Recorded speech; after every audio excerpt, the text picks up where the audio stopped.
Good evening, everybody. I gotta say this. Every time I keep forgetting to say this, but after watching your little intro there, Jeremy, Mm-hmm. that Hulk Hogan body slam of Andre the Giant. Yeah. You do realize, and I hope everybody does realize this, that would have never happened if Andre didn't want it to happen. Absolutely. Yeah, he You was. know, but that made him so great. That's the thing. It's like he wasn't so great. Andre was just like it was his way of passing the torch by letting him do it. Nope. And that goes true today. Those big guys, they will not. And I saw a lot of examples of that today. Trying to pick up the smaller guy, trying to pick up the bigger guy. It's not going to happen if he don't want it to. Exactly. Yeah, we saw a very clear case of that one. A couple of times tonight. Yeah. Donald is not here today. He had to do something with his family, sort of like in aftermath of the storms that blew through the area. Everybody's okay, but it's just some work that we got to do. We are going to be talking about the King and Queen of the Ring today. First time ever this show has done a review on the day of the show. But before we do that, Okay. I do want to talk about something really quick. Oh no. Is this magazine right here? Oh, cool.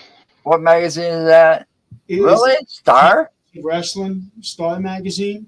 Oh, it's a wrestling magazine? Not like Star, the Inquirer Star? Yeah, I think it is. Um, I mean, I remember Star the magazine. It was kind of like my mother would call those smut magazines. Yep. Yes. They just had nothing but gossip in it. I would hate to But think. she loved reading them. She said that I take them to the bathroom with me and they made food reading material while I'm sitting on the toilet. I would hate to think that that's the same star that's doing it. But I have to say, after going through this, I wouldn't be surprised if it were the same people because this thing is completely riddled with errors. Really? Oh. Yeah. For example, Hulk Hogan and The Rock met each other at WrestleMania 8. What? Pamela Anderson was the bell ringer Oh, bell ringer. Yeah. at WrestleMania 6. Finn Balor lost the tag team titles at Elimination Chamber. Yeah. That would, if there was that riddled with error, I would believe that because of the type to pay for their stories, Yeah. And what was it? Oh, Rey Mysterio won not only the Royal Rumble in 2006, but he also won the Royal Rumble in 2018. Does it at least have good pictures?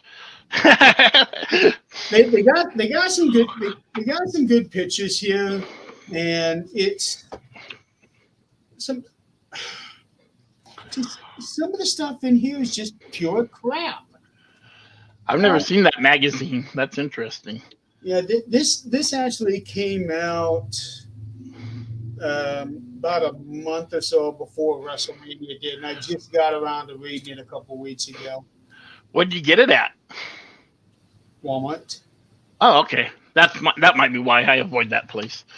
Well, it's in some of the other stores, and according to this, it's supposed to stay on display until June 17th. So there's still time if you want to go get it. I might go check it out just to Yeah. read the errors.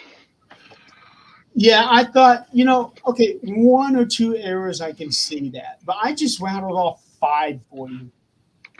And Right. already on the cover, this came out before WrestleMania. Look what's on Cody's shoulder. Interesting. That's interesting. You need Cody winning now into your intro, by the way. And look at Rhea. Look at the belt that she's wearing. That What looks is like. that?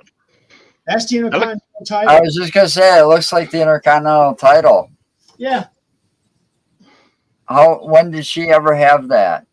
she did.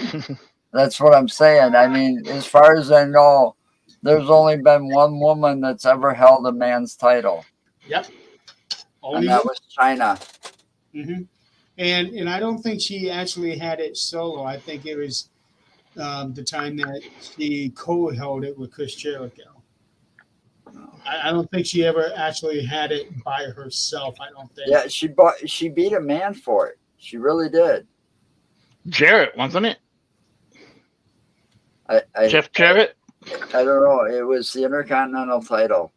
Yeah. I'd have to Google. I might Google real quick and see if I can find it. That's actually what I'm doing myself. Intercontinental Champion. Feuded with him. She defeated Jeff Jarrett for the title at No Mercy. And she also defeated, well, it was a tag match. Her and Eddie Guerrero beat Val Venus and Trish Stratus. And apparently China pinned Trish. Trish Stratus, Val Venus. I remember him. Hello, ladies. So China is actually a 2-time holder of that title. Yeah. But still, she actually won it by defeating a man for it. Yeah. And she's also the first woman to enter the men's Royal Rumble, and twice to boot. You know, there was a couple of them, and I'm sorry to say it, but WWE underutilized them. That could have probably been just as good as China, you know. And one of them that comes to my mind is that Rodriguez chick. Oh, right. Yeah. Well, she's been having a lot of medical issues too. Right, she's gotten injured a few times as well. Yeah. The only thing about her right now is that she's too happy. She's smiling all the time. She needs to be mean. Monster. Yeah, she needs to be. She needs to take lessons from Braun Strowman or somebody, Yeah. and really get her dark side out.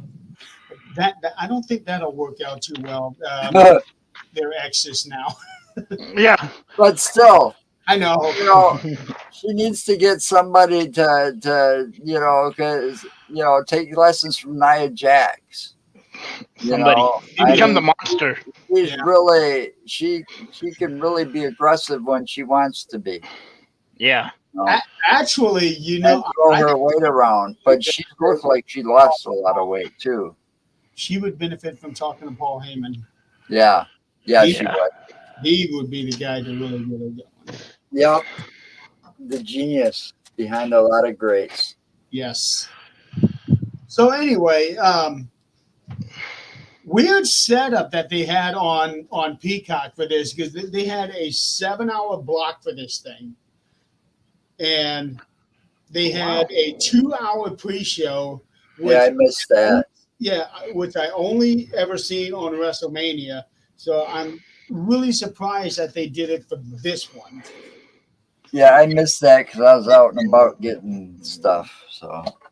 So in the second half of the pre-show, normally the pre-show match starts at about quarter till, and that's what I was banking on. So at 12:30, I started making lunch, and all of a sudden they're going. So I only got to see Jade Cargill's entrance, and that was it. About halfway through the pay-per-view, I saw a video clip of the finish, and it was a pretty badass finish the way that Bianca Belair and Jade Cargill did on Candice. Yeah. Well, I mean, that match, you got to realize, was made like yesterday. Because Candice and what was her name? What's her name? I forget. Indy Hartwell. Yeah, those two got up in Bianca and Jade's face yesterday at a post interview after Bianca's match. See, That's how this match got made. It was like a last minute match. Okay. Yeah, I didn't watch any of SmackDown, so I didn't know that. I just happened to notice that it was on there. Oh, it's a pre-show. No, that was like a last minute added match. That's why it was first, I think, because there wasn't a whole lot of hype for it to begin with. Like the rest of the matches, you know, they get hyped up weeks and months beforehand. And I think those two got what was coming to them.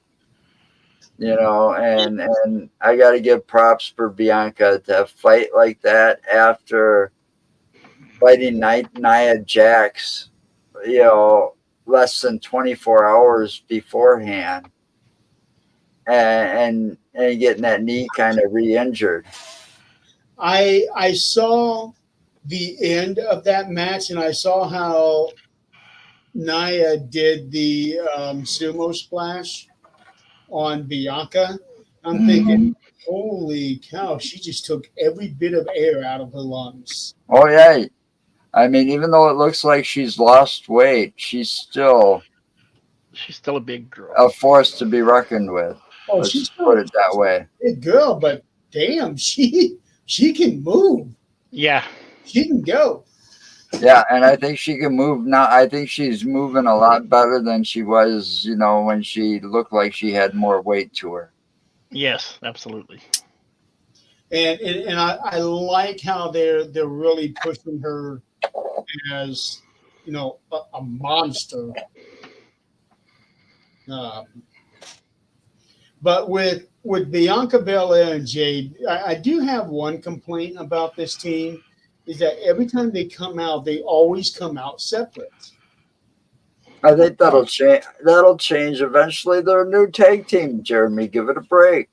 Some of these tag teams, when they first form, they always come out separately for a little while until they make a new intro or decide what to call them. The audience hasn't given them a name yet. Yeah, but they're champions. No. They haven't either come up with a name for themselves, or they're waiting for the audience to name them. It's like those old teams, like Bruno Sammartino and Pedro Morales or whatever, and never came out together. And that was a power team back then. Yeah, well, I think if they're going to have to do it sooner or later. I agree with you there. And them making an intro or doing something. Because it's coming out separately is not good for them. But see, they are the true definition of a good tag team. See, if they can keep on the same track, they're doing what they're doing now. And here's the thing, what destroys most tag teams are the egos and the jealousies and that.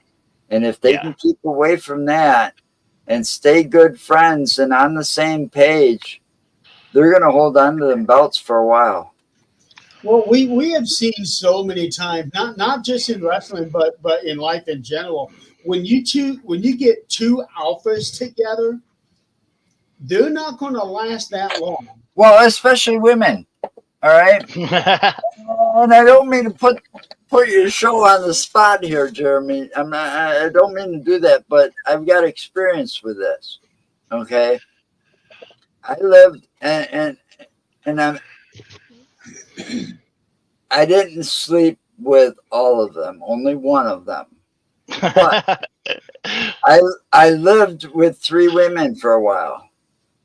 Oh boy. Okay. They were roommates. Now I literally lived with them, okay, because I was, sharing the, living in the bed, with my girlfriend.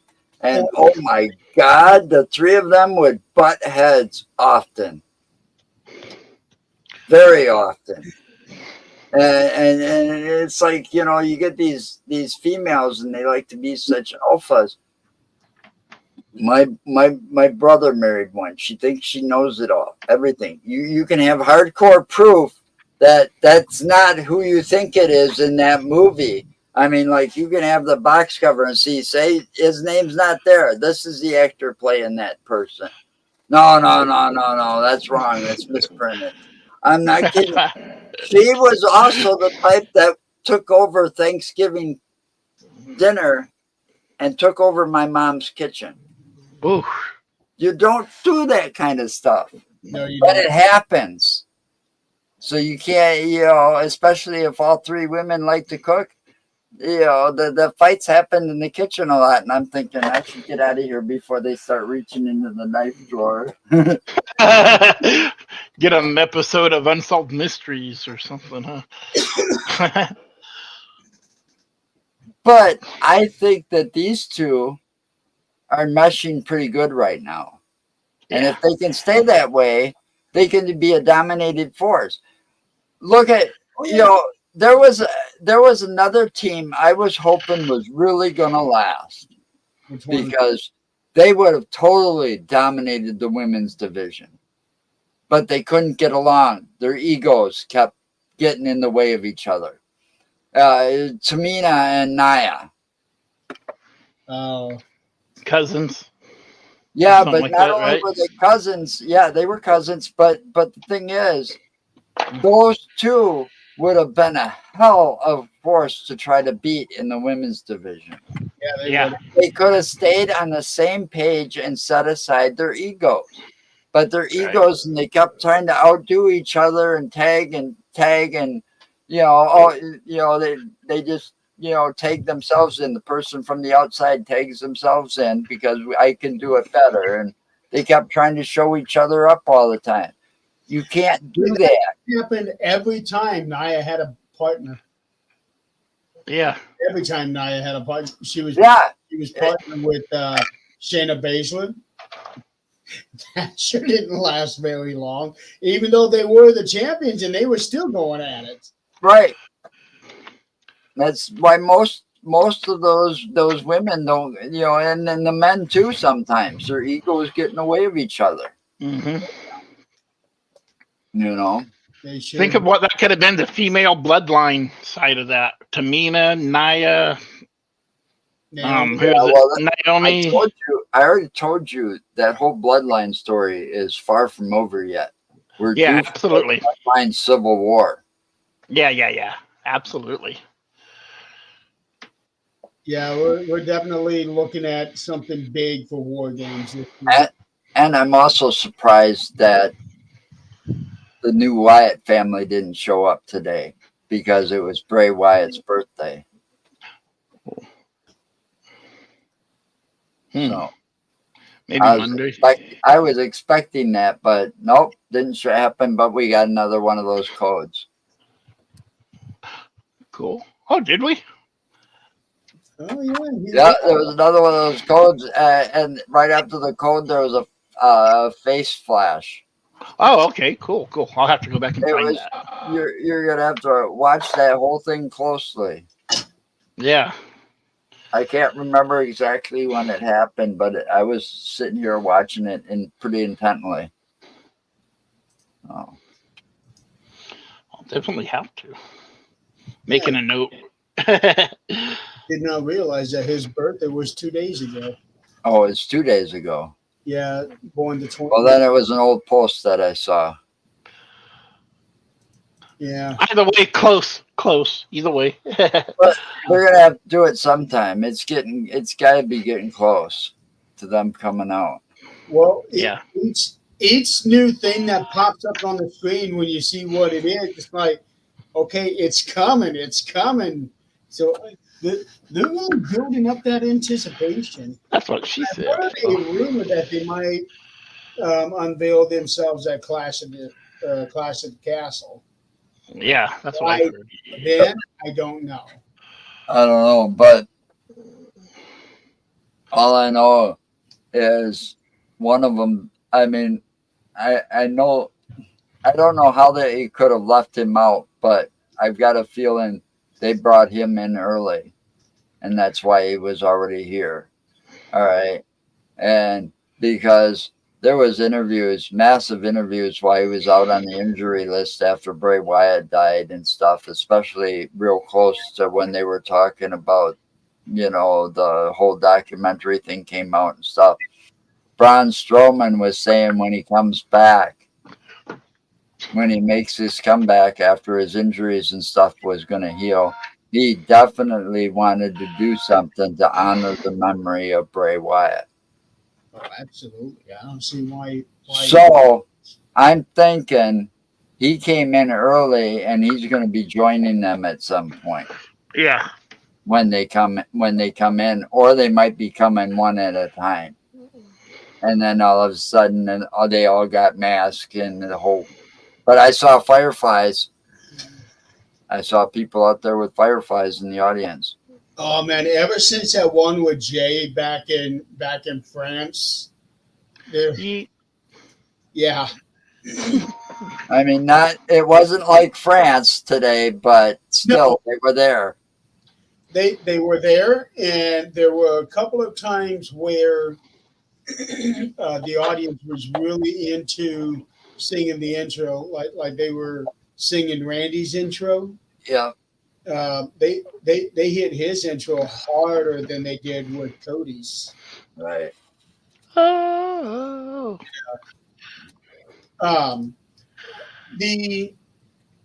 The attendance, from what I'm seeing, has not been announced for this event, but it was clear it was a sold out event.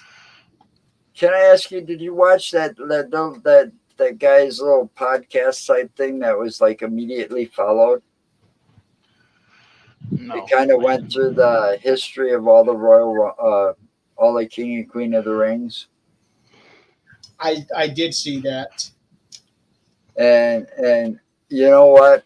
I really enjoyed that because here's the thing. Correct me if I'm wrong, because my memory gets a little shady sometimes. I chalk that up to the pot, but anyway, Bret Hart won the first one. Okay. But the thing is, you gotta realize pay-per-view one. Well, but anyway, before the first person that won the first King of the Ring was, I'm going to say this, was more than a king than the people are today, because they did that. The first early one was done all in one night. You didn't have Monday night Raw and Friday night SmackDown. You just had Monday Night Raw, and it was all done on a Monday Night Raw. Yep. The On whole Morocco. So the last two people that ended up facing off at the end of that,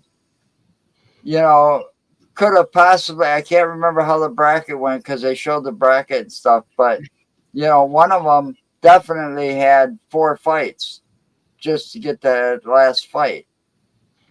Yep. All in one night. So they had multiple matches. Both the two final competitors that night of King in the Ring had multiple matches that night. These guys today, they had their qualifying matches weeks ago. Some of them,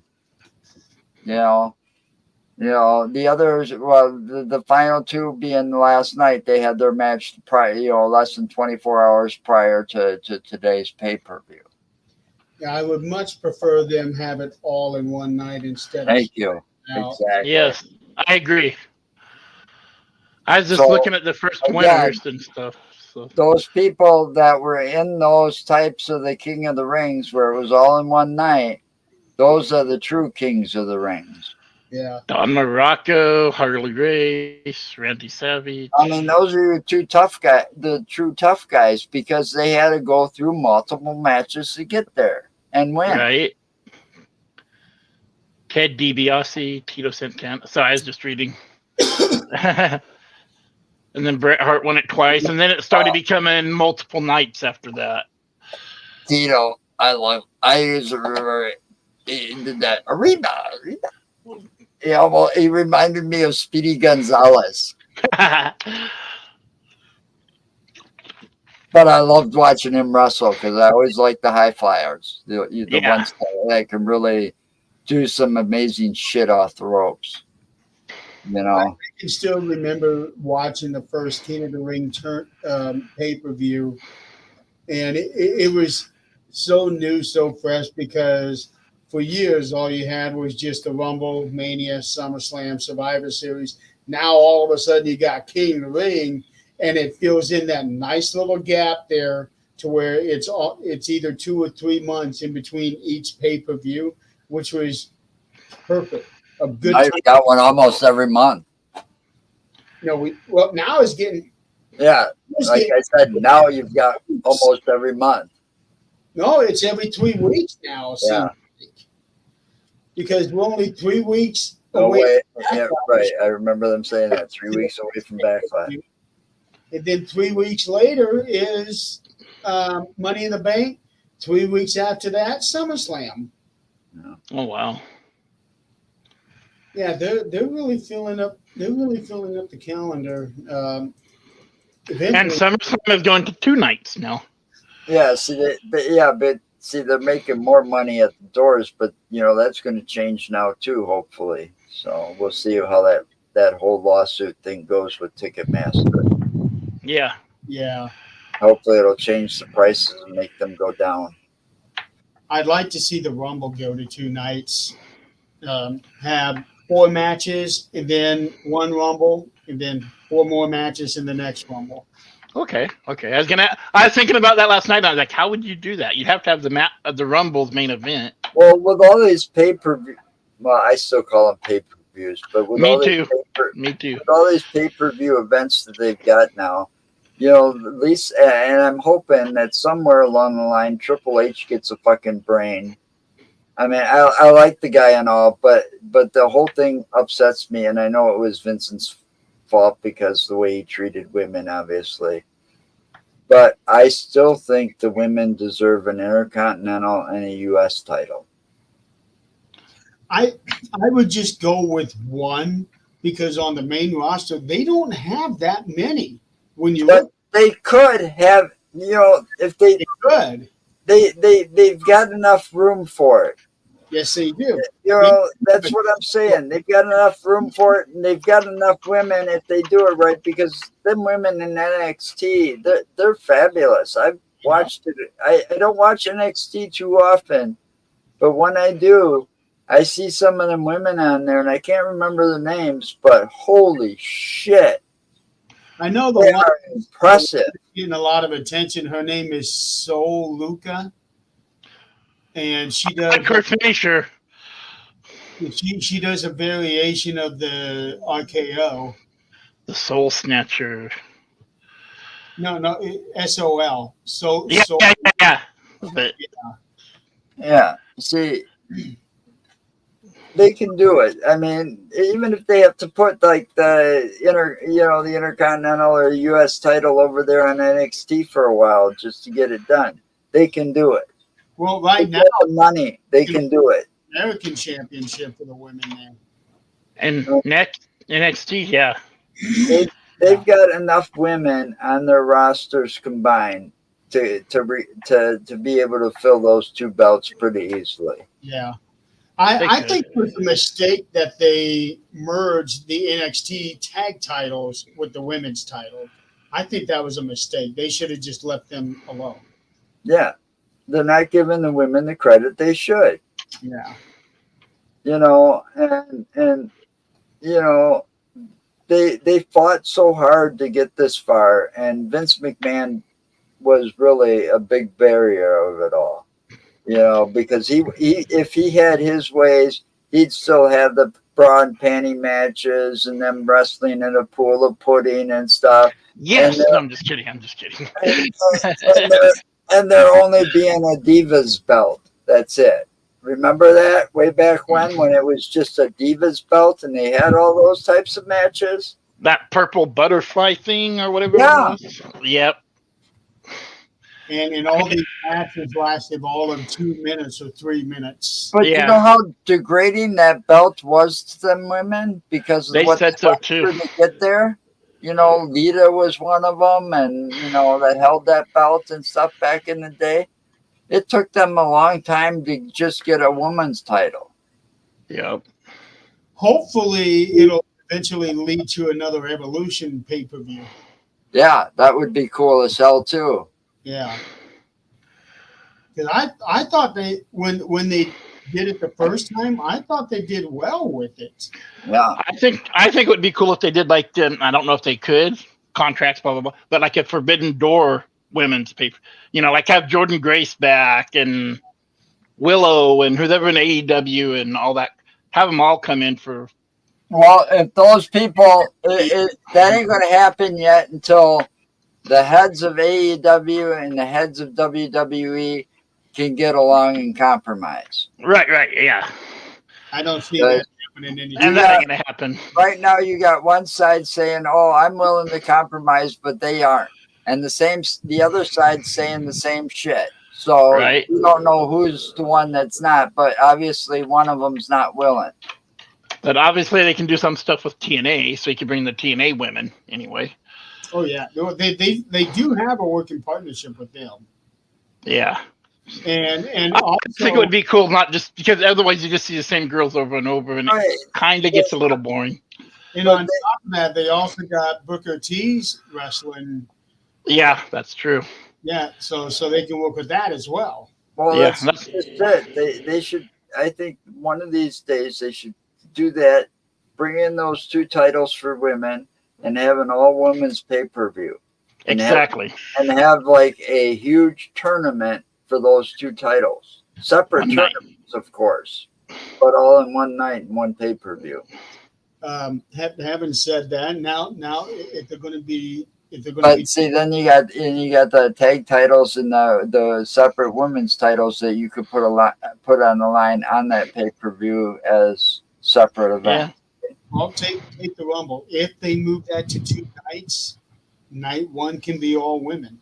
Yeah, 2 can be all men. There Right. you go. There you go. that would work too. That would work too. Nice. We just came up with an idea, fellas. Who's gonna pitch it to him? Well, see, I've been around wrestling for a long time. You know, I keep seeing pictures of Crusher from Milwaukee, and it's like, oh, I've met Oh that. wow. Oh you wow. know, and a couple of times. But anyway, I think, and I don't know who's got ownership on it, but this fucking, and that's the other thing that pisses me off.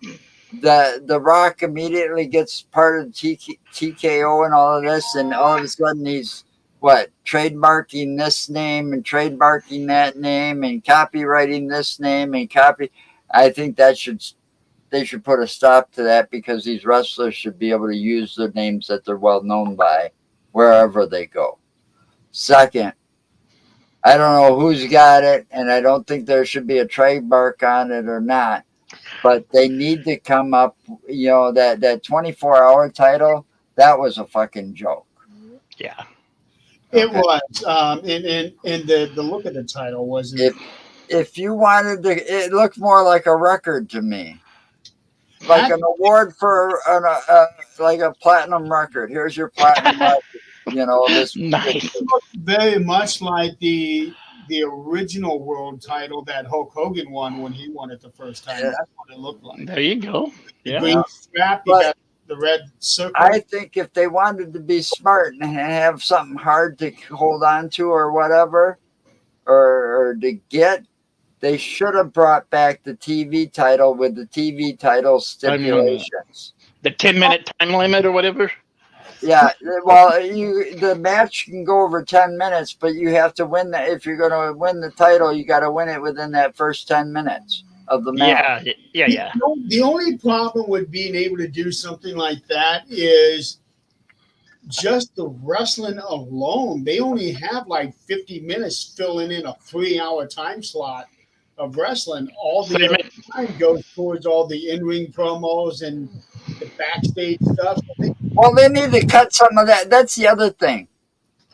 That whole shit where before WrestleMania and that where the Rock and them people were taking up the first hour of Monday Night Raw, just all with their bullshit talking and promo shit.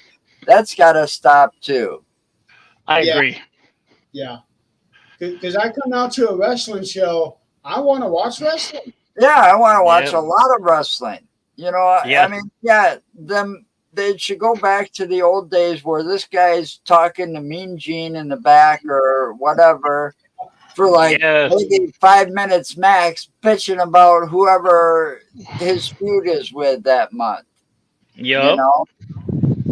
Yeah, especially for ticket prices. I want to see more wrestling than Right, a exactly. Titantron.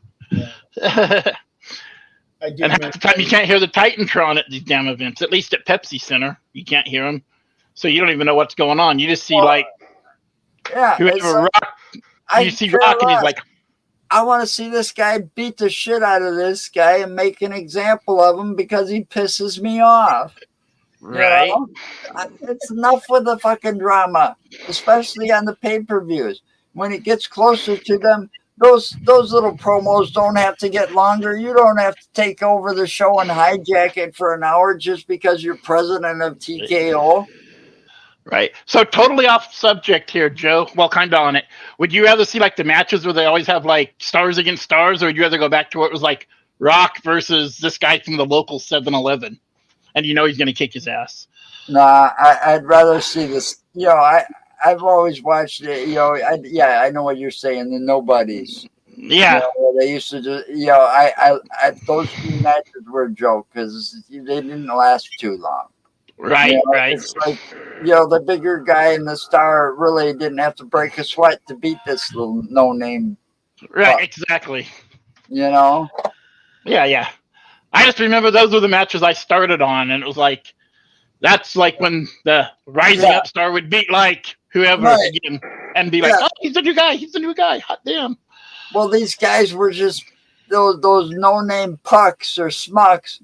They were just paid to make that wrestler look good. Yeah, Right. I remember watching somebody named Michael Hickenbottom beat an actual wrestler in AWA, and I was like, Hickenbottom. he's gonna be something. Sure enough, he became Shawn Michaels. Oh, wow. HBK. I I didn't realize, I didn't put that together. Right. That's how I was too. I mean, and then the next week he came out and he was Shawn Michaels. I was like, that's the same dude what the hell?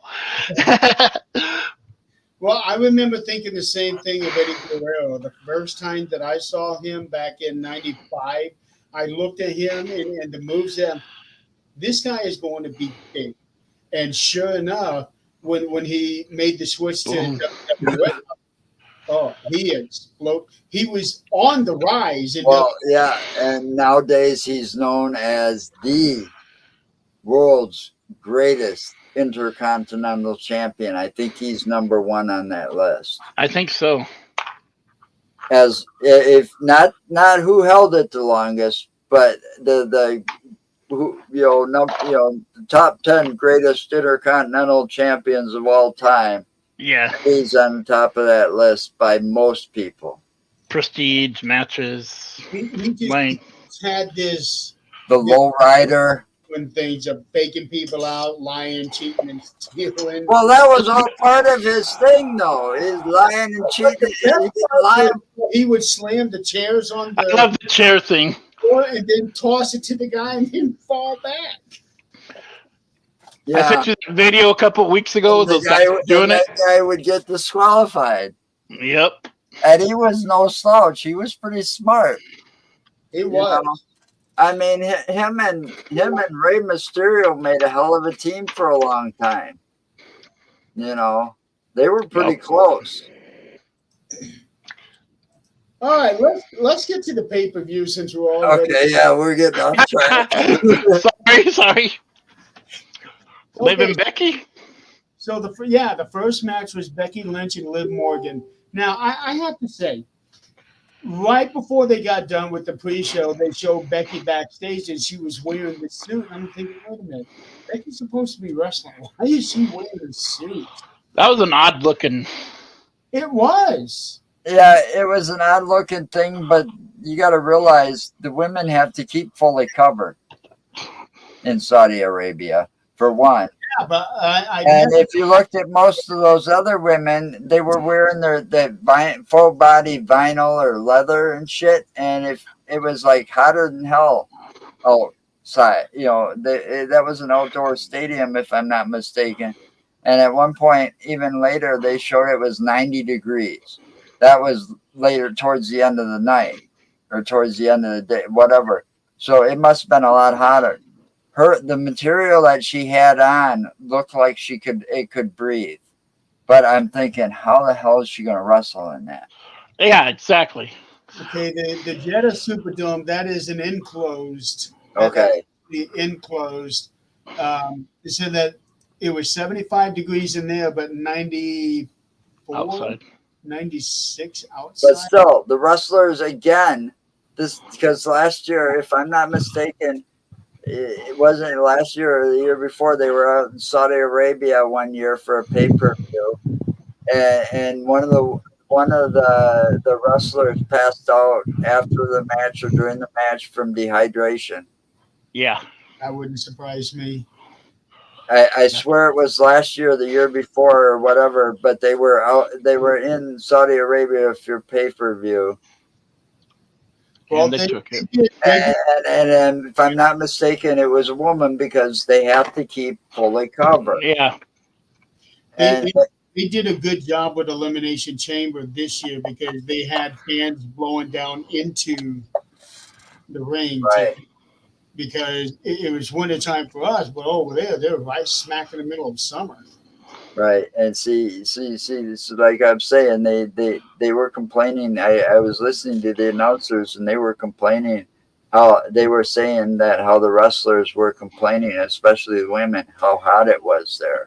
Yeah. I mean, shit, I wouldn't want to wear that vinyl suit either. But I Well, mean, that's why Becky Lynch, if you notice, like during that match, Becky Lynch's hair was all up like this. You know, her hair was all up in like a bun or something in the back of her head to keep her neck open so that, you know, she was cooler, so she could be cooler.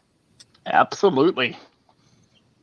I'm actually kind of surprised that she was still wrestling right now because I figured this she would want to take time off to help Seth. But I did hear through the grapevine that her contract is actually up in 2 weeks. And That's what I heard too. the speculation is she's going to not re-sign. She's just going to take time off, you know, be with their daughter, be with Seth, and then a few months later down the road, re-sign with them. Just take some time to get off the road. That makes a lot of sense, and that makes sense why she lost that match. Yeah, it does. But without that, I was actually kind of thinking that Becky would hold on to the title today. But then after seeing that, it does make sense. And plus, with Liv has been hot lately. Yeah. Yeah, This whole tour thing of hers, she's on a roll. that revenge tour, yeah, she sure is been on one hell of a roll. Yeah. And I know she's a heel and stuff, but she does make a damn good heel. She kind of reminds me of she would have, this goes back to Bray Wyatt. She would have fit right in with that Bray Wyatt's group back then. The way she's turned such a dark side on that, because you got to realize she must have went to a dark place to the living piss out of Rhea Ripley so that she had to forfeit that title. Yeah. Because she couldn't defend it. And this whole thing now with Dominic and it's really weird. Okay. Because there are little signs here and there where there's something going on between her and Dominic. Liv Morgan? Yeah. And Dominic? Yeah. But I don't think he intended for that to happen that way, though. Because he was throwing that chair, it almost seemed like he was throwing it to Becky. It did seem like that, but I'm waiting on a swerve. Like say Monday, they'll come out together and say, "Ha ha ha, we fooled you," and all. Because that's happened before too. Yeah, I'm waiting on that to happen. Yeah. I also read. that'd be so Dominic. Haha, we played you. Yeah, supposedly, Liv Morgan is no longer dating Bo Dallas. Yeah, they're broke up now. Is that a sure thing? Yeah, pretty much. It was on her X account, so, or Twitter or whatever. So. Wow. They were together for some time. Yeah.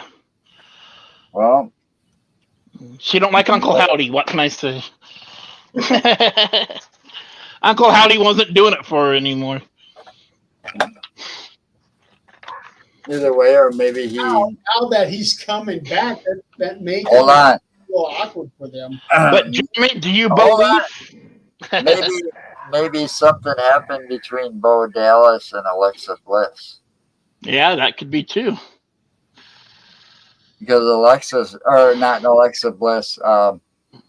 It's not Alexa Bliss. I'm sorry. Okay. It's Nikki Cross that's coming with them. Oh. Well, she's married too. Oh, is she? Yeah, she's married to. God, who is it?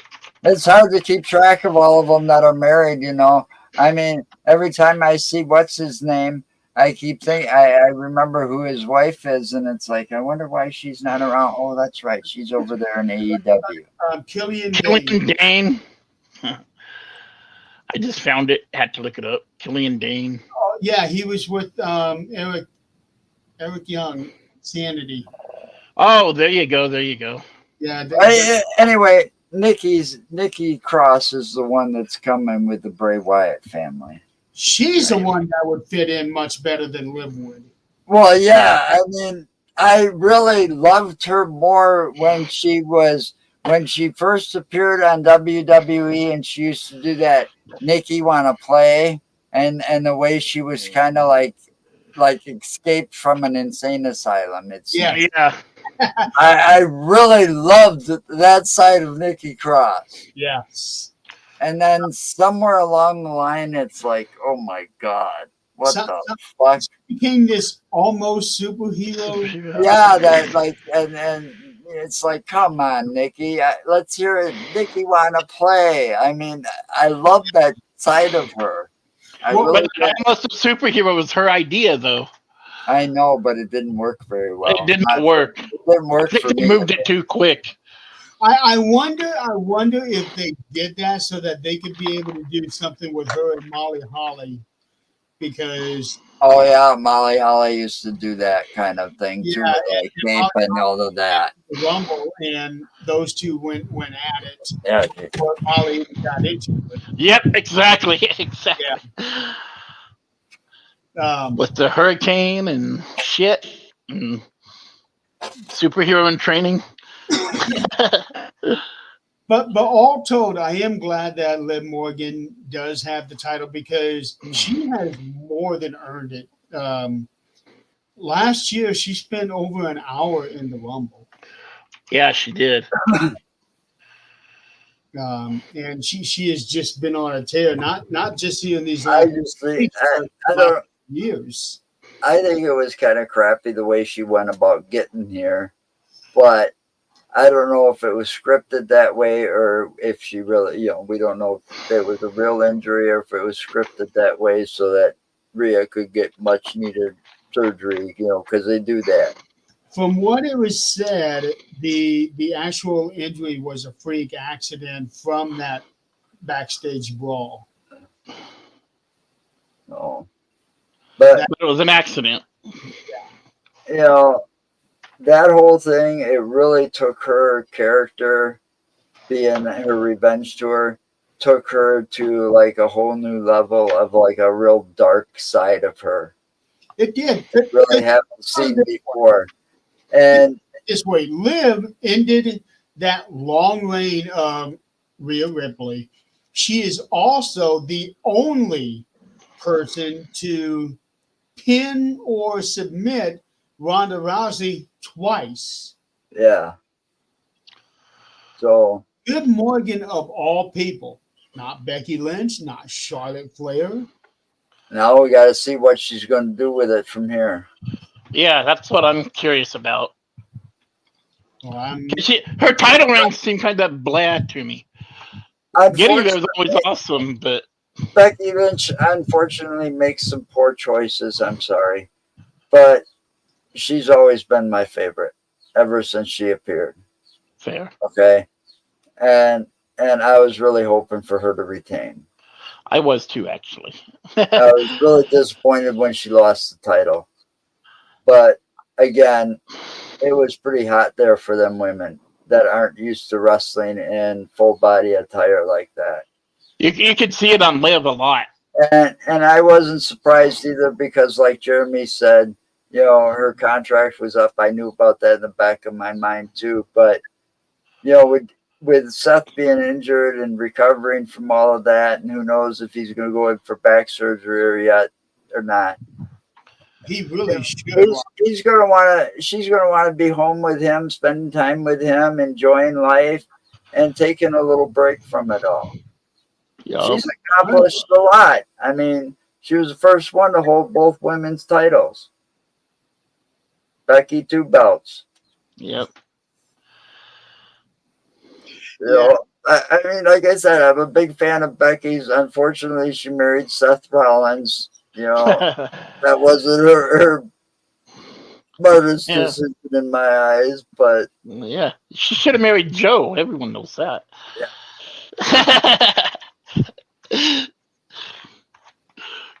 But I'm just not a Seth Rollins fan is because he broke up one of my favorite factions. Shield? Yeah, he broke up the Shield. He was the cause of it.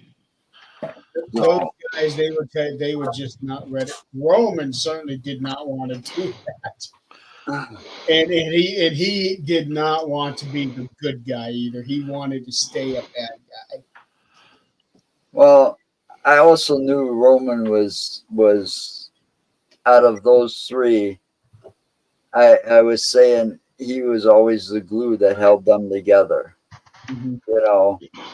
Because Dean and Seth always were the ones that were fighting amongst each other during their Shield days. But I knew he was destined for greatness. But I was kind of shocked that Seth actually went and became face of Raw like he did too. But he's got it. Everybody was expecting. But the main reason I don't like him is because of how often he fucking braids Becky's closet when he shows up. I love that. Well, I'm not the only one that said it. No. I've heard the commentators say it thousands of times. I know, and I love it every time I hear it because that's what it looks like when you think about it. I know Becky has said more than one time that she's jealous of the stuff that he gets to wear. I love that one. I remember his WrestleMania outfit. I don't know if it was this year or last year, but there was a video clip where she was looking at him right before he was getting ready to go on. So I need to be wearing that. Yeah. I remember that. Yep. That's hilarious. But yeah, I'm very curious to see now what's going to happen with Liv and Dominic. It's starting to heat up now. And who they picked to challenge Liv now. I mean, obviously we got that dumb rematch thing she said at the end, but we are definitely on the way to the whole, if it's not already, Judgment Day being over with. Yeah. Soon. We'll see. So the rematch clause thing, I got to throw that in there real quick. When did that become a thing again? I don't know. It should have never not been a thing, though. Well, I agree with that, but once they made it not a thing, now it's just random. Well, we've got new management now in control. Vince isn't no longer in control. I mean, you got to realize a lot of these wrestlers are going to be a lot happier. Well, yeah, I know. I'm talking especially the women. I mean, we saw tonight after I'm getting a little ahead, but you know, where Nia was hugging Triple H there. Yeah, I wouldn't be surprised if she was tearing up a bit. Oh, you saw a whole different side of Nia for a brief moment there. I'm finally getting pushed. You know, but that's because they're getting treated much, much better than under the regime of Vince McMahon Jr. Absolutely.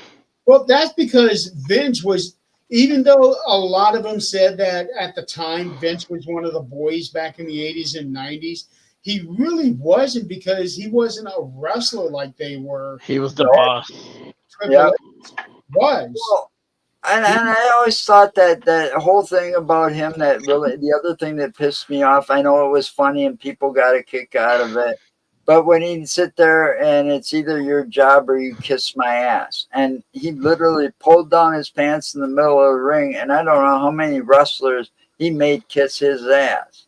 I thought that was, I'm like, I would have just fucking decked him and said, fuck you. I would have kicked him in the nuts from behind. Really? I mean, you know, that kind of treatment and stuff like that. Think about what he was like behind the scenes if he was going to humiliate you that badly on camera. Right. You know, because those wrestlers that had to go through that, you know, and he was serious. Kiss my ass or your job. I felt bad for all of them, even if I didn't like them. I know there was quite a few of them. And you know, the way Vince McMahon was, and I don't think a lot of it was him playing so much. I think a lot of it was, you know, when he did that. Yeah. I really started hating him more and more over the years, and I felt that he couldn't get any fresh ideas and stuff like that, so he kept rehashing shit. They could have. You know, they could have done something so that Owen Hart didn't die.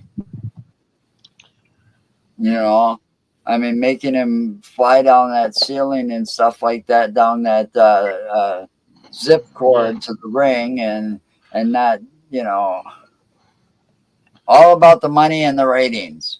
Yep. You know, absolutely. A lot of that stuff, the Montreal screw job, you know, he could have let Bret Hart. I mean, Bret Hart made the company so much money. He could have let Bret Hart retire with the belt. Nope. That's against everything. But after what happened with Medusa the year before, he was not about to take that chance again. And then and bring him, what's her name? Oh God, did I see a thing about her the other day? Not Medusa, Moolah. Oh yeah. Woo! Talk about an evil woman there. Yep.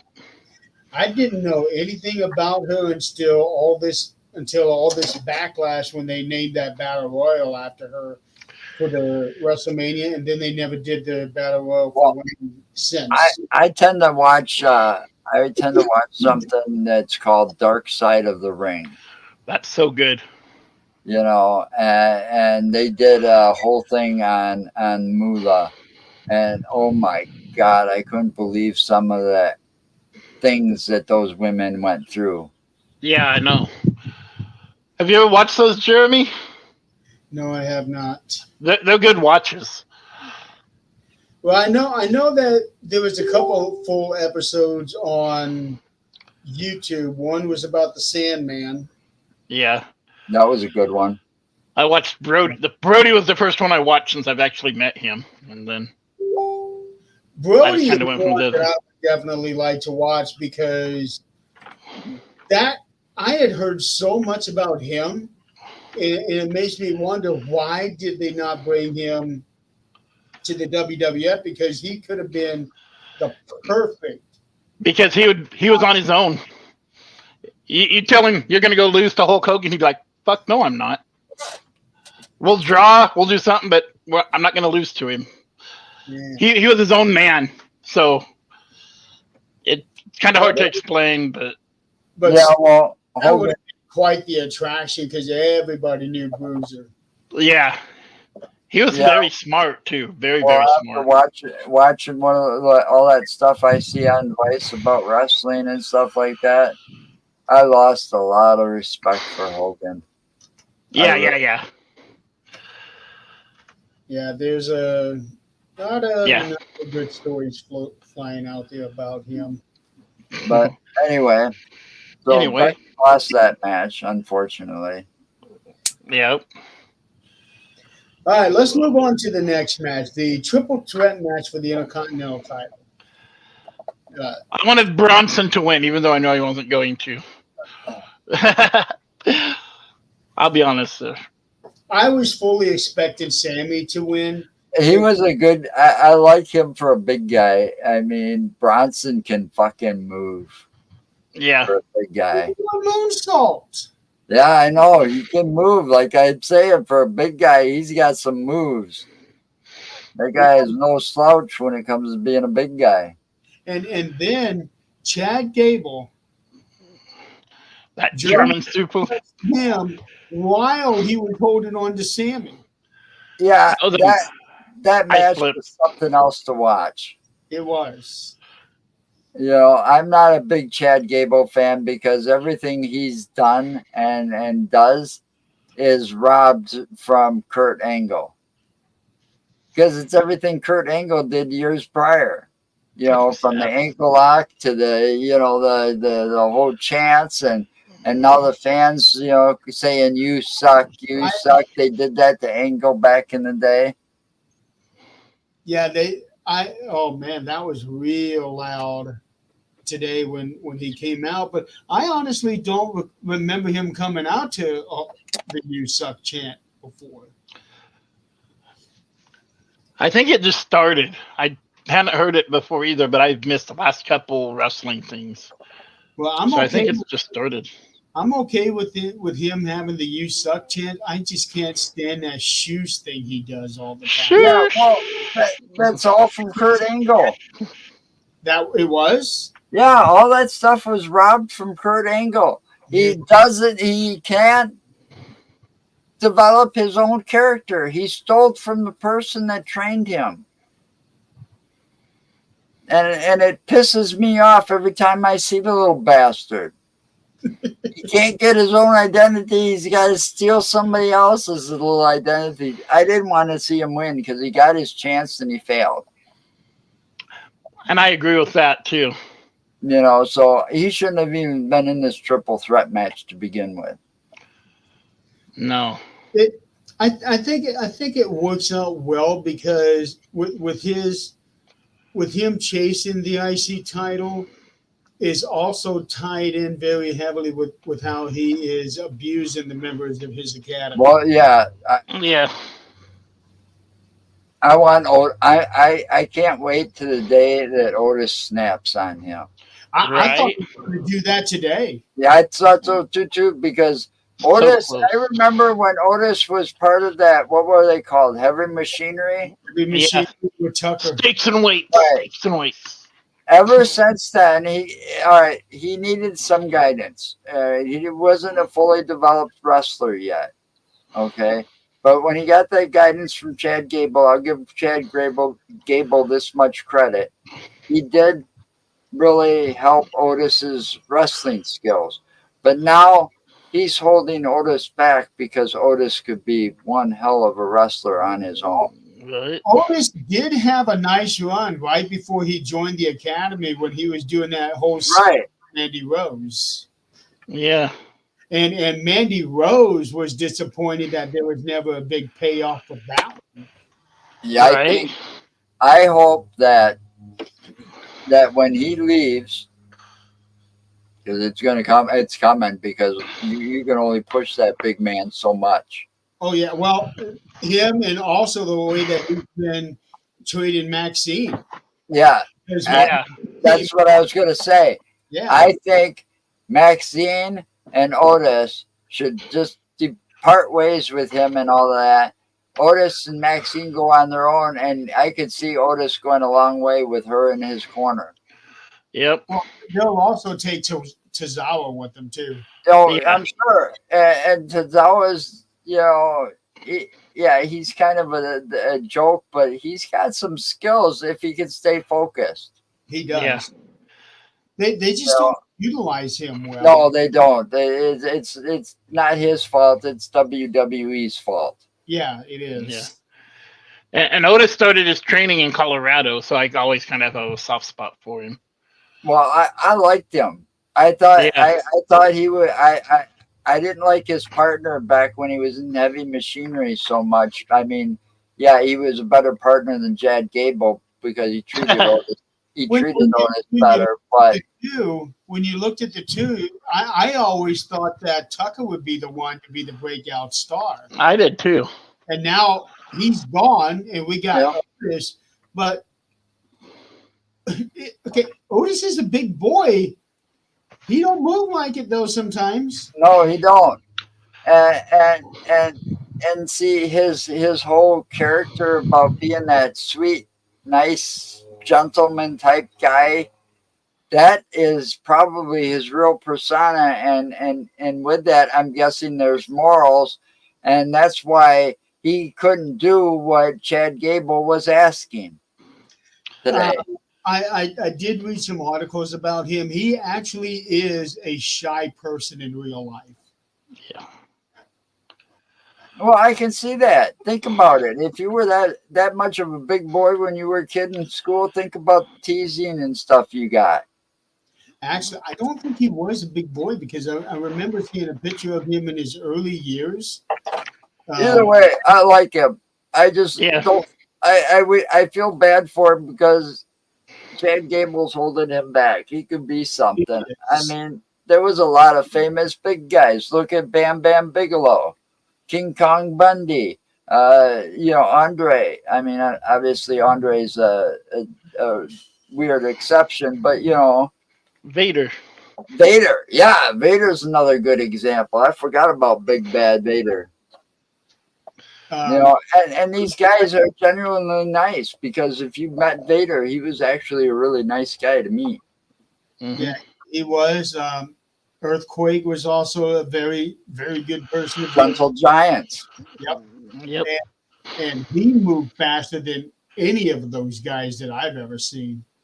Especially for his size. Yeah. Yoko. Boss Man. Yep. Yoko, everybody loved him. Yeah, that still floors me. Yeah. Yokozuna. The whole time, I thought he was really from Japan and all of that. Same. I really did. Mr. Fruity and everything. They sure did play that right because of Yoko's size. I get it. I understand it. But that was like the perfect character. And he played it so well. Yoko played it so well.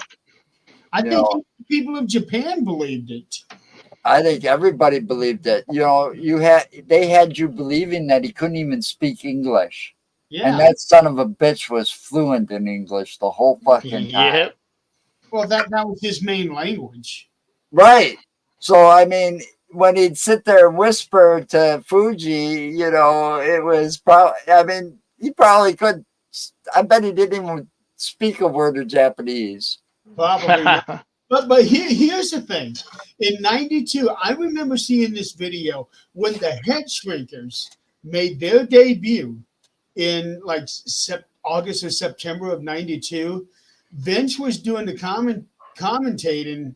I think it was Vince. It might have been one of the two. And they mentioned that they had a third on his way, a third family member, a big boy, and he was on his way. So they were thinking of introducing him as part of the Samoan family. And then at some point after that, I think it was Pat Patterson that came up with the idea of, hey, he looks like he could be Japanese. Let's make him a Japanese sumo wrestler. Right. Yeah, it was something along those lines because at the time they were also thinking, yeah, right now we've got too many Samoans. We need something, you know, we need another, you know, hook on this angle. It says he did one untelevised match They as couldn't a Samoan, and then he went to Yokozuna. They couldn't pick a perfect person for that, a more perfect person for that. I mean, Rikishi probably could have pulled it off, but by the time Rikishi came in, you know, they already knew he was part of the Samoan legacy because he didn't have the looks like Yokozuna with the lighter skin. I mean, you looked at Rikishi, he had that darker skin look, even with the blonde hair. Well, Yep. it's also his facial features too. Well, yeah, that too. He looked a lot like his, you know. He looked a lot like a Japanese person. Yeah. Yeah, it didn't take much and boy, did it pay off big. It did. But I'll never forget the time I was sitting in the audience because I used to go to wrestling matches a lot. All right, and I can't remember when it was, but it was one of those ones that got televised on Raw or something, you know, and they were like taped ahead of time or some shit. He broke his leg during the match or some shit. Yokozuna did. His leg? His leg or his ankle or his knee or something during the match. All right. And in order to take him out of the ring, they brought in a forklift with a pallet on it. He rolled out of the ring onto the pallet. Okay. And when they started moving, and I shit you not, that thing was off. It was coming off a little bit in the rear end of that thing. And that goes to show you how much that son of a bitch really weighed. I mean, the forklift didn't have an easy time taking him back to the ambulance, wherever they had to go. I think that was more towards the end of his career because it was really towards the end of his career. Yeah, I do remember hearing something about that. And then I think that night it was Undertaker was there that night too, and I remember this because I was in the audience, so I wasn't working that night. Okay, the security guy comes up to me because I was sitting real close to that area where they walk in from the back to the ring. Mm-hmm. You know, so I was sitting real close to that edge, and security guard knew who I was, and he comes up to me and he's like, yeah, Undertaker just asked me where some good punk rock bars were. Do you know of any? And I said, do I look like I listen to punk rock?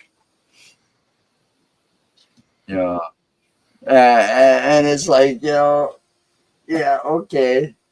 And I think it was the same night that a couple of wrestlers also got, they ended up at, God damn it, I can't remember. It was a bar inside of the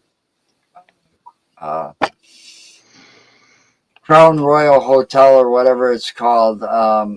but there's a bar. It's like kind of an upper class type bar. You know, you get a guy or a woman coming in there with, you know, a big thing of roses, selling them so you can give them to your girlfriend and stuff, you know. And apparently they got arrested. A few wrestlers got arrested that night for a bar fight. Sorry. Well, there were quite a few of them that got into bars. Well, yeah, I think that was. Well, them staying at hotels and, you know, wanting, if they didn't get the answer they were looking for, they might have just stayed at the hotel bar. I can't remember who they all were, but I do remember one of them was Diesel, Kevin Nash, that night. Right all over the local news. It was funny as hell. Oof. Okay, Chris just sent me something about the Yokozuna leg break. It was after WrestleMania 12. Vader jumped on Yoko's leg on the April 8th episode of Raw, breaking it. The splash was shown on TV as a leg break, but in reality, it was performed to allow Yokozuna to take some time off to lose weight. However, instead of a stretcher, a real forklift had to be brought in to carry him out, as it was the only way to move a man of his size. Yep. Okay, so he didn't really break his leg then. But he had to lose some weight. Well, yeah, that's got to be stressful on the heart. Yeah, no, absolutely. Well, I mean, he was a big man. I did that with my weight. I mean, yeah, and the sad thing is, when he came back, he was actually heavier. yeah. No, yeah, He we all probably had one of those thyroid glands that were out of control or some shit. So he probably had no control over it. It's possible. I don't know if it was ever determined or not. I don't know. I've seen all kinds of dark sides, but I have yet to see one on Yokozuna. I know. I wonder if they ever would make one on him. I think there is one because I saw it once, and then I remember setting a reminder for it, and I think I had to leave or something, or I wasn't here that day. Okay. So Sami Zayn, he came out to a huge pop. Very. Yeah, he is massively popular out there in Saudi Arabia, which Well, I know why. He's Arabic. His parents not Arabic. He's yeah, it said it was when I looked it up, because I looked it up why he felt like he was at home or something like that when he's from Canada. He's Syrian. Yeah, yeah, his parents are left Syria to go live in Canada, and he was born and raised in Canada and Mexico. Yeah. And being that he's the one who ended such a long reign, I don't think it would be right for him to have a short reign. So I expect him to have a real decent run. After all that Sami Zayn's been through his career, he deserves a long reign with that belt. He does. And eventually he deserves a world title run too. Yeah, but he deserves to go down in the books as one of the greatest Intercontinental Champions. In order for that to happen, he needs to have some, more great matches defending that title. Mm-hmm. And that's going to take some time. Well, so far he's doing a pretty damn good job at it. I mean, I remember when he came over for the first time, and it's like, God, I didn't like him. I thought he was one of those wrestlers that grew on me as he became a better wrestler himself. Yeah. the characters and the stuff that he went through to get to where he is today, it's amazing he hung in there so long. It I really is. like that conspiracy theory character that he did. I like that one because I That know was so fun to watch.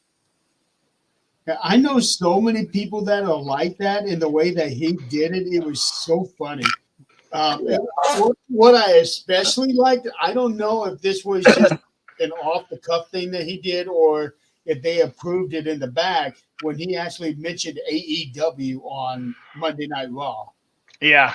I don't know if how that came about, but I gotta give Sammy credit. Yeah, he's come a long way, and yeah, he's kind of grown on me. I was glad that he was able to hang on to his title. Well, his work with the Bloodline really shot him up. Yeah. My favorite line from that whole thing was when he said the Usi comment. Yeah, That just got me. That stuck for quite a while. That really did.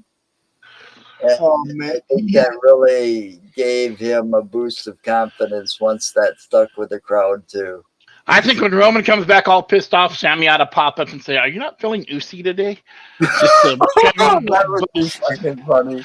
Everyone would crack. They would have to. Well, Roman and Jay were laughing on that night, right? Especially Jay. He kept doing this. I know. That's my moment of the year, I think, honestly, just because it was so funny. Oh shit! Moment of the decade. Yeah, there you go. I'll give you that. They are going to be so hard pressed to try to top that moment. Oh, yeah, they are. Yeah, I'm glad that Sammy did. I'm glad he won. But yeah, I'm glad Sammy did. I do expect to see Chad eventually get a title run of some sort. But when he does that, I want to see Chad and Otis one-on-one at SummerSlam. Yeah. Okay. Yeah. Otis get his vengeance for all the. Well, I still think, if Chad goes for any title, I think Chad needs to leave Sammy alone because he needs that reign for a while. Yeah. If not a heavyweight title, let him take away that title from Logan Paul. There you go. Good luck. And then start the feud with. But I still think there might be a feud there for that Intercontinental title. Because you know how Chad Gable's been, kind of so selfish, I almost had you by this much, I did, and then it came a 3-way match, triple threat match. All right. Now it's like I almost had you triple threat match. I could see him now whining about it. I deserve a one-on-one shot. You didn't pin me. You pinned Bronson. Right. Look at the way that he stared a hole through Otis while Sammy was celebrating and the camera panned back and you could see everything. They were standing right there ringside, Otis with his head down and Chad was bearing over him. Yeah, that is going to be a match. Oh, yeah, it's going to happen. Yeah. And I can't wait for it to happen because I want to see Otis break away from that little SOB. For sure. What I wouldn't mind seeing is since Chad has already turned, the Creed brothers have teased a turn. I don't know if they made the turn yet. I'd like to see Chad and the Creed brothers get together, and then Otis, Tozawa pick up one more person, and they do a 3-on-3 match at some point.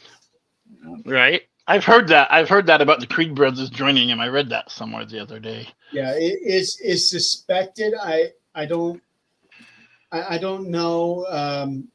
But we have to get Otis out of that picture somehow first. Yeah. Myself, personally, I'm not ever gonna like Gable because whether he's been a heel or a baby face, he's always been a whiny little bitch in my eyes.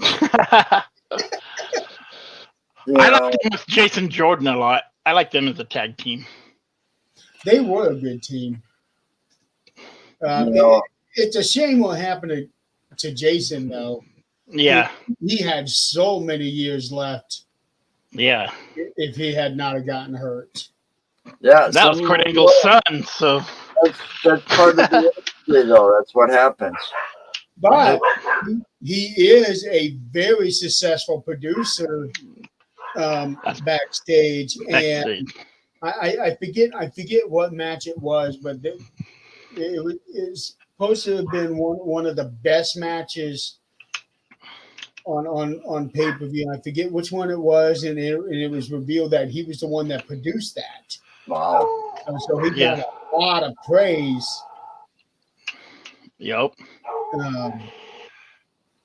So I fully expect to see him basically taking over Michael Hayes' position when he finally retires. Purely sexy himself. Yeah, he'll be like the main producer. God, I miss those guys. Yep. I miss the Fabulous Freebirds. I liked them back in the day. Bad Street in the USA. Well, one thing I never saw, and I wish I would have seen it, and I don't think it ever happened, but I would have loved to see the two Garvin brothers get together. Yeah. You know, yeah, Jimmy and Ron Garvin. Yeah. And No, that is actually stepfather. well, whatever. Yeah. Either way, I would have liked to see them get together in a tag match where they would, because boy, the two of them would have been dangerous together. Yeah. I know. I like Ron Garvin too, but I don't really remember seeing Jimmy wrestle much. But Jimmy Garvin was part of the Fabulous Freebirds at one point. Right. And I remember seeing Michael Hayes wrestle a lot, but I don't remember Jimmy. But I do remember seeing Ron Garvin wrestle. Well, Ron Garvin was a legend. He was actually called the Fists of Stone because he actually did have a knockout punch where he didn't have like the titanium or shit like some of these fuckers got. You know, well, into that one later. Yeah, that was in a few minutes. you know, that's, you know, I mean, that guy was pretty impressive I mean, he wasn't a very big wrestler either, Ronnie Garvin was. You know, not at all. He wasn't very tall. He wasn't very big. He was kind of like, his stature reminded me of Dean Malenko and Chris Benoit and those guys. You know, they weren't too tall, but they were built like brick shit houses. Yeah. Ron Garvin, 5'10". Yeah. Like I said, Yeah. they didn't even hit the 6 foot mark, some of them, but they were built like brick shit houses. Yeah. Okay, let's move. We've been on an hour and a half and we've only covered 2 matches. Oh, well. Shit 3. happened. Well, 2.5. I guess. Well, 3 if you count the pre-show. Yeah. That's I was like 3, and then the first one was a pre-show. Well, I didn't even count that as a pre-show, but anyway. So the next match is the Queen of the Ring final.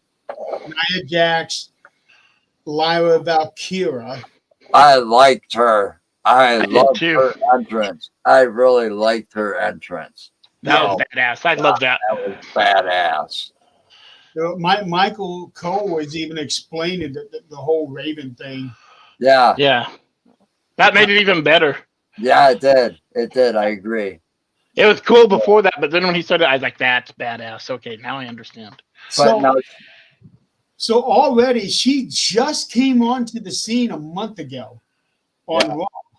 Right. And already she's in the finals of Queen of the Ring. So that tells me right She there. was pretty impressive. Solid behind her this quick. Yeah.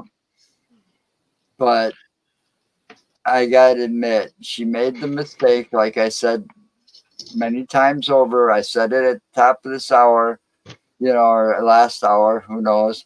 But you know, she made those mistakes when you're wrestling a bigger person. She tried. Look how many times she tried to lift Nia, or and when you do that, you got to make sure Nia's momentum can be used against her. She did that a couple of times successfully, but when she tried, it's like, oh, this isn't going to go good. Like even the power bomb thing where Nia ended up squashing her. It's like you ain't gonna get her over. Oh man, that was talking about the finish. Yeah, the finish. Yeah, I knew she wasn't going to get out of that. No, nobody. I felt bad for her. I really did. She gave it her best effort.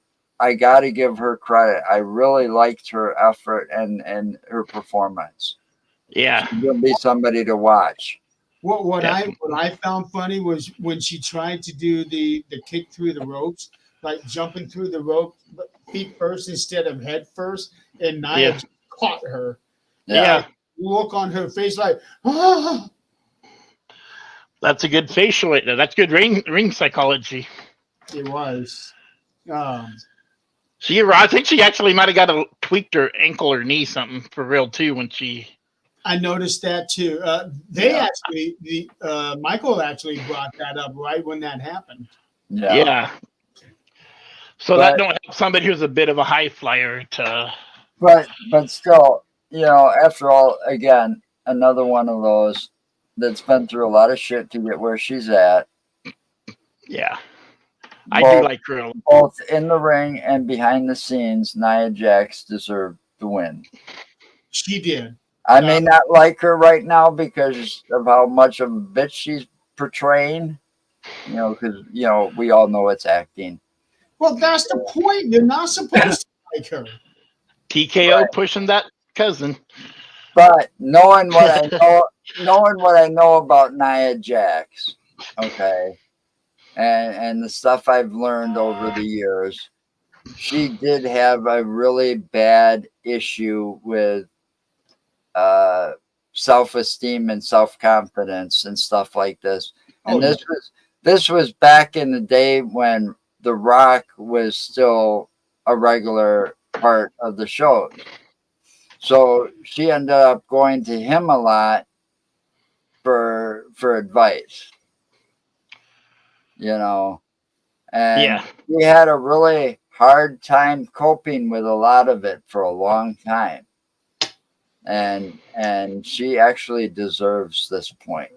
She gets so close and then she doesn't get the title. She gets so close and she loses, Mm-hmm.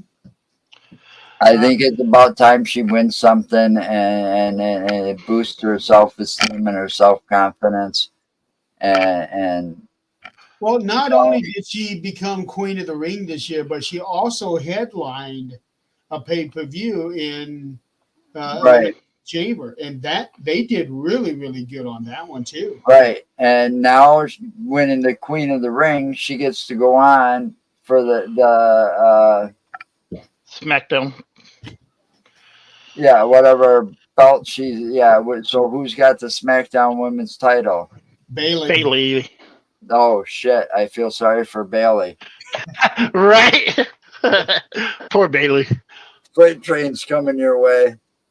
But Nia's had that difficulty about, and my wife keeps saying it. I don't notice it much, but women will notice that more about other women, that when they lose weight,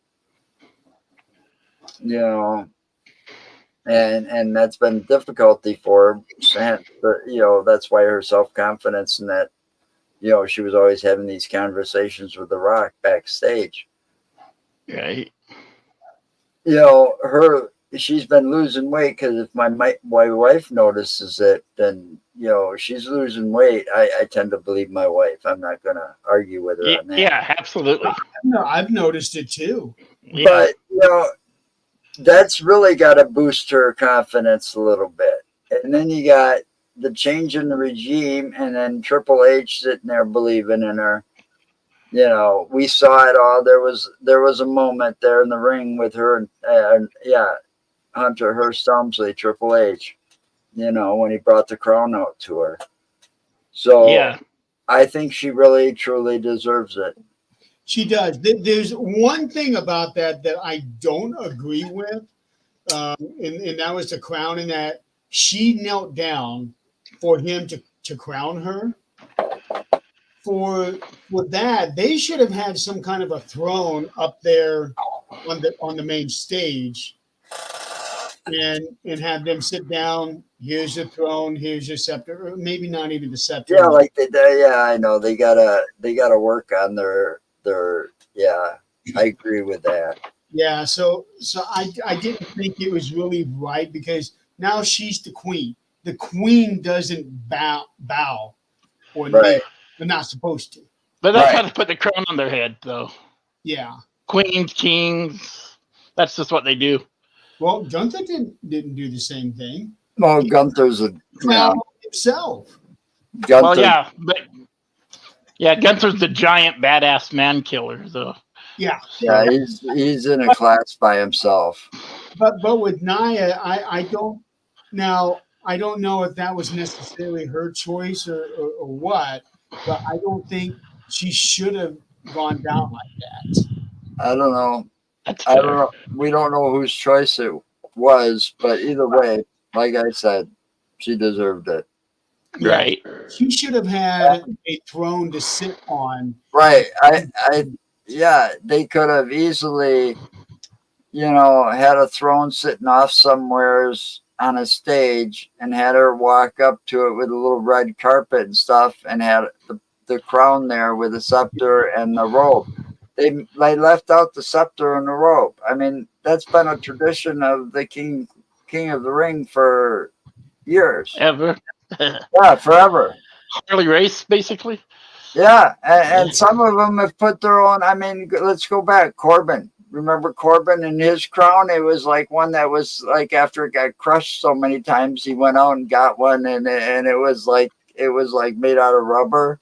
Yes. I remember one of the guys that had the crown. It looked a lot like the Burger King crown. Right. They've all went, and after a while, you see them coming out with it again, and it's their own design. Mm-hmm. Yep. Booker T. King Yep. Booker. And they've all got their own. So, He took that to the max. And then Owen. Oh my God, what Owen did? the Nugget. No, he says, now I will be formally known as the King of Hearts. That's right. That's right. Yeah. And he had Natalia's dad, Jim Neihart, there to coordinate him as part of the coordination.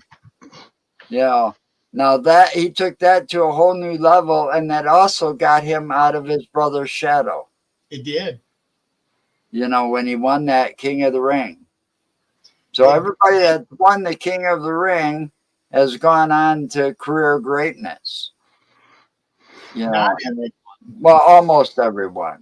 There was a few flops, like Mabel the following year. Oh yeah, I forgot about Mabel. Mabel didn't work very well. Billy Gunn didn't work out very well. I just, when I was doing research on King of the Ring, I actually forgot that Ken Shamrock won. Yeah, but some of them didn't.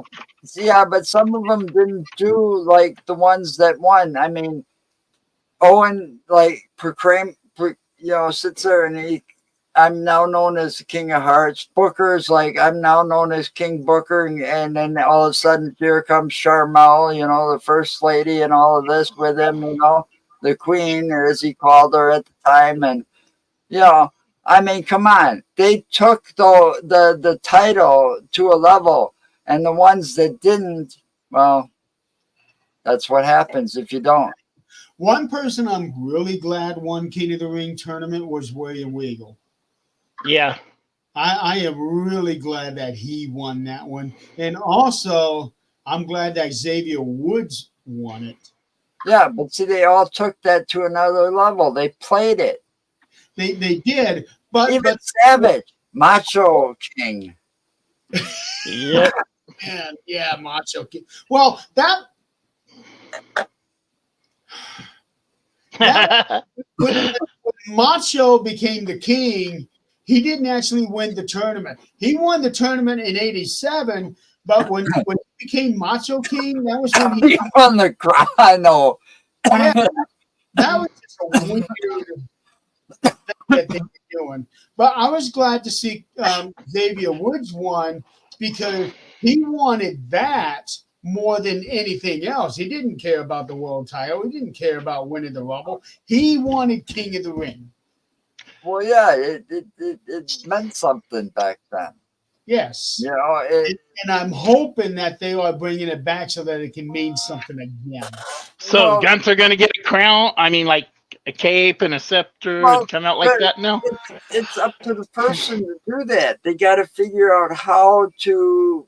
I mean, look at you had Booker doing his own thing, and it worked for him. It pole vaulted his career as a singles because all those years he was known as one half of Harlem Heat. He wins King of the Ring, and all of a sudden you got King Booker and Queen Charmel. You With know, the accent. there was With no the King of the accent. Ring, but he, you know. Yep. But mean, Booker took that to a whole new level there that year. And then somebody else, you know, Savage goes and does what he does, you know, with Scary Sherry in his corner. You know, after he wins the crown, not the King of the Ring, the crown. yeah. He starts going around as Macho King, and at the time, Scary Sherry was his manager. But the most iconic King of the Ring was undoubtedly when Steve Austin won. Oh yeah, And his little proclamation after that. Because he said he thought that up right before he said it. That he was thinking about what he was going to say when he walked from the ring to the thing where Michael Hayes was at. And Austin 316 came up in his mind during that little walk. you know. And nobody could have expected it to be the way that one did. And it just skyrocketed his career as well. That because he came out and he's like Austin 316, you know. Yeah. And it took on like fucking wildfire. It did. And, You and know, to me, that happened before NWO right. actually happened. Oh, my screen just flickered. Ghost. It's no big deal. I mean, it's amazing what this how important the King of the Ring was and is to people's careers. Or can be if they use it right. Yeah, I was so disappointed that they did away with it and then they just started doing it every few years.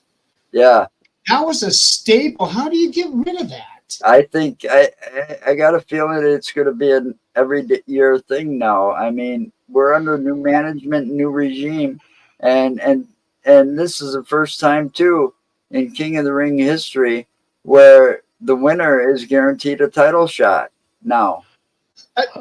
Actually, no. That was done in One other time, I heard him say the other day. Well, one other time, was there one other time? Yeah, but Yeah, it was either when Edge got it or Brock Lesnar got it. I think it was Brock Lesnar. yeah, but now if they keep doing it that way, it might make it. Yeah, but it's not the first time where the King of the Ring yeah. got the title shot at SummerSlam, even though it wasn't like an automatic thing. Because Owen Hart got it, Mabel got it. But Well- right, it should be an ongoing thing from now on. Right, it should be an ongoing thing from now on. I have Joe said. always felt like, okay, Rumble winner, title shot at Mania. King of the Ring winner, title shot at SummerSlam. And then you have Money in the Bank where you got the whole year to do that. Well, yeah, because the contract's in the briefcase, Yeah. and that's for any title. You know, it's not just the heavyweight titles. Right. You know, they can use it for Intercontinental title. They can use it for a tag title. You know. Oh, shit, I'm going after the world title. Well, I mean, think about it. All right. I don't know why you'd want to go after it if you had to win it single-handedly in the first place to go after the tag titles. All right. That don't make sense to me. But I can understand it being for the Intercontinental or U.S. title, because say I'm a wrestler and I won that. Well, I've already held both heavyweight titles. I held the Intercontinental title. Now it's a chance for me to get that U.S. title and put that Grand on. Slam, You know, or whatever they're calling it now, Grand Slam champion or whatever they're calling right? it now. But still, that's the, you know, some of those wrestlers want that title. I mean, that's why.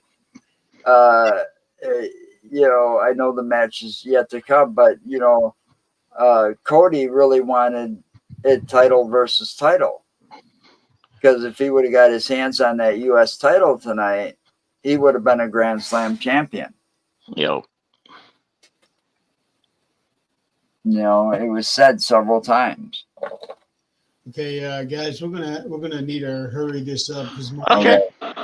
What do we got left?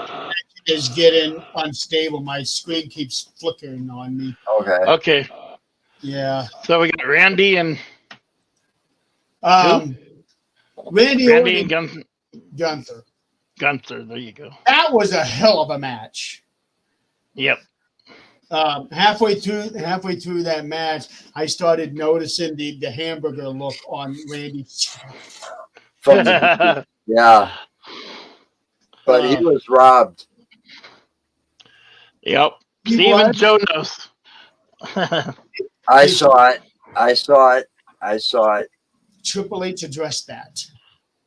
Well, I'm sure he tried to. No, he did. Byron Saxton did a little interview with him after the thing. No, And what did it say? Let me go and read exactly what he Are we talking the same thing where we all saw the one shoulder of Randy's up? Here's what Triple H said. He said, still live, I was out there from my vantage point. It was difficult to see. I was in the ring, handed the crown to Gunther. Very happy for him. Incredible night. What a performance they put on. Coming back here and seeing it back, I saw exactly what you saw. I saw what everybody saw. I saw what everybody's talking about. It didn't really seem controversial to me. It just seemed like Randy's shoulder wasn't down. But I'm going to say this. The referee's decision is final. Gunther is your king of the ring. That being said, especially after what I saw tonight, I certainly want to see that again. I think Randy Orton deserves to have another shot at that. And I think if I know anything about Gunther, he will want to have another shot at the controversy to take off the asterisk from the page where it says King of the Ring for him. And I think he will want to prove beyond a shadow of a doubt that he is better than Randy Orton. So I think, having seen Randy back here, he's pretty banged up, both his knee and his back. I think it's going to be a moment or two before he's ready to step back into the ring with Gunther. But when he is, let's go. No, we'll wait and see what happens. I am going to say Gunther and Randy at Money in the Bank. Is that the next one? No, the next one is Clash at the Castle. Yeah, but are they Okay, going to put that crown on the line? He should. He could. Well, we got to see what happens there.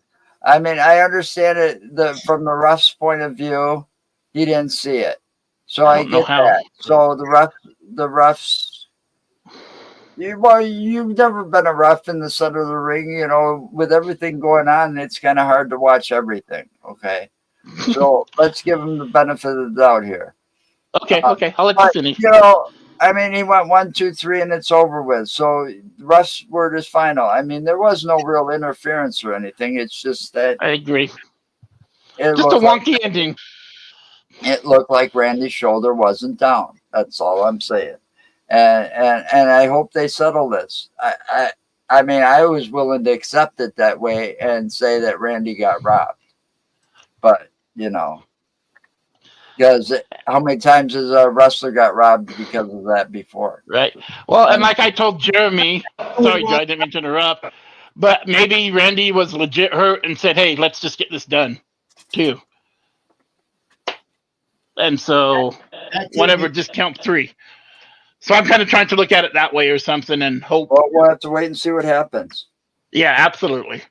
if he really is banged up, I would say let him take these next few weeks off. Don't do anything at Clash Yeah, Castle. get that Yeah. get that knee healed. His back still seems like it's bothering him, but I think that's going to bother him for the rest of his career. That's going to be lifetime until Yeah.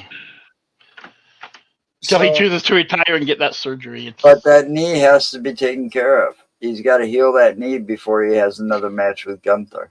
yeah. yeah.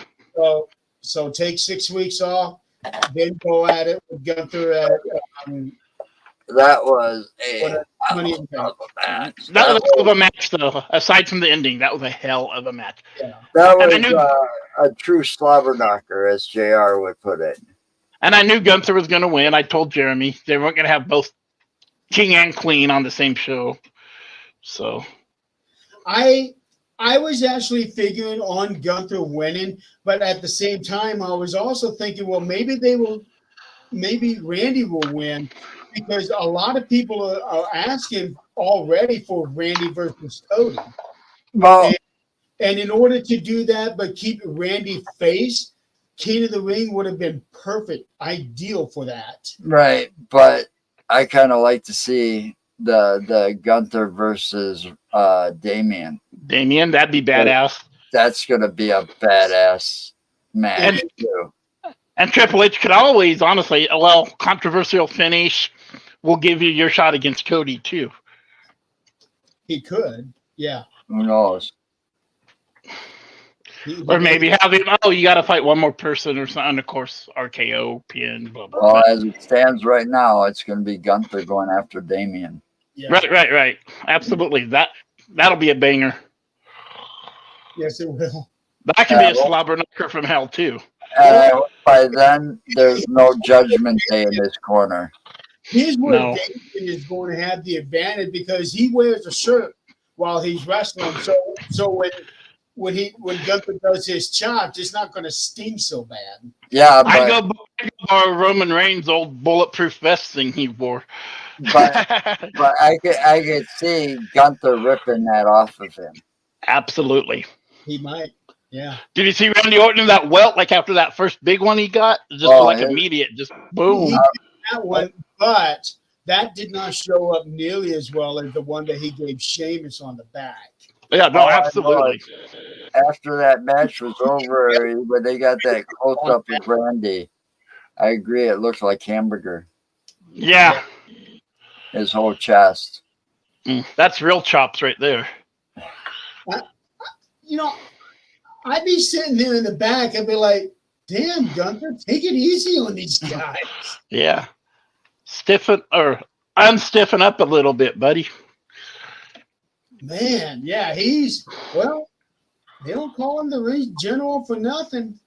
He does what he needs to do. And that shotgun drop kick thing he does, I always like that. Yeah. And, Yeah. He did it to his Well, knee.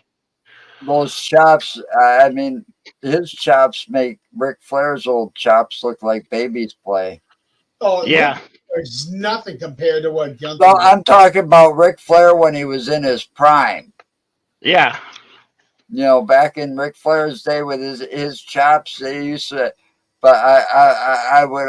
It's just too bad you can't do that. I mean, someday I'm sure the technology is going to get better that some of us will be able to do that. But I'd like to see like a claymation version or an animation version of Gunther versus Ric Flair in his prime. Oh, boy. Well, that show on MTV. You can do that on the 2K games. Yeah. I know, but but that'd be kind of boring. And but I guess that would be kind of cool. We could just have them play each other, computer versus computer, and see who wins. Yeah, but the problem is on the 2K games that they do all the moves. Yeah, well, I just want to see. I'm chop. talking about like how they did it on that one Rocky movie, where they took a computer-generated version of Rocky in his prime and put it against the current champion, and who is going to win. And it was in one of the later Rocky movies. Rocky 5, I think. It was after the Russian. one. Yeah, that'd be Rocky 5 because the Russian came in and Yeah, the real life boxer, that white guy was a boxing champion, Tommy Oh, something. Tommy Morrison. Yeah, Tommy Morrison. yeah.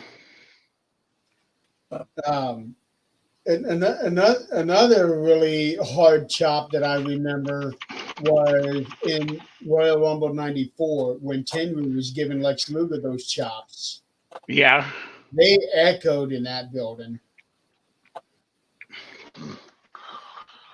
There's been some. There you go, Jeremy. Put them side by side on a video. Gunther and Ric Flair, Yeah, that'd be just to compare the. just to compare the chops. I think Gunther does more of an open hand, don't he? Yeah. Whereas Ric Flair did like the knife edge. Yeah, nice chop. When Ric Flair did his chops, I always thought he did it with the back of his hand. Yeah, he did like a knife edge. Yeah, I always thought Supposed he to did be. it with the back of the hand. Greg Valentine, the way that he did it was that he grabbed it and then let it snap at the people. Yeah. But I know. Gunther does. Flair used to in his younger days, in his prime, when he was like him and Sting were really going at it back in the day. Man, he had some chops, and Sting's chest would get redder than a fucking apple. Redder than Nick after he hears the words boobs. not just boobies. Boobies. I'm sorry, my bad. Yeah, you got to have that ease in there. My friend should make him a cake like that and send it to him. Booby cakes, just to have him open it on air. My aunt used to have the molds for those. Nice. She used to make them for her two brothers for their birthdays. My dad gave me one the last year he was alive for my birthday. One year she ended up wearing the boob cake that she made because it was just one of those freak accidents. Her brother turned around and just started laughing, and all of a sudden the cake went this way. And it's like, oh my God, Aunt Barb's going to throw a fit. I was like 15, 16 years old when that happened, and I'm like, oh, shit. Now, I did see where Donald did catch our show at some point because he shared the show on his. Oh, nice. So, anyway, next match. Yeah, next match. Cody and. Yeah, No. Cody Logan Paul.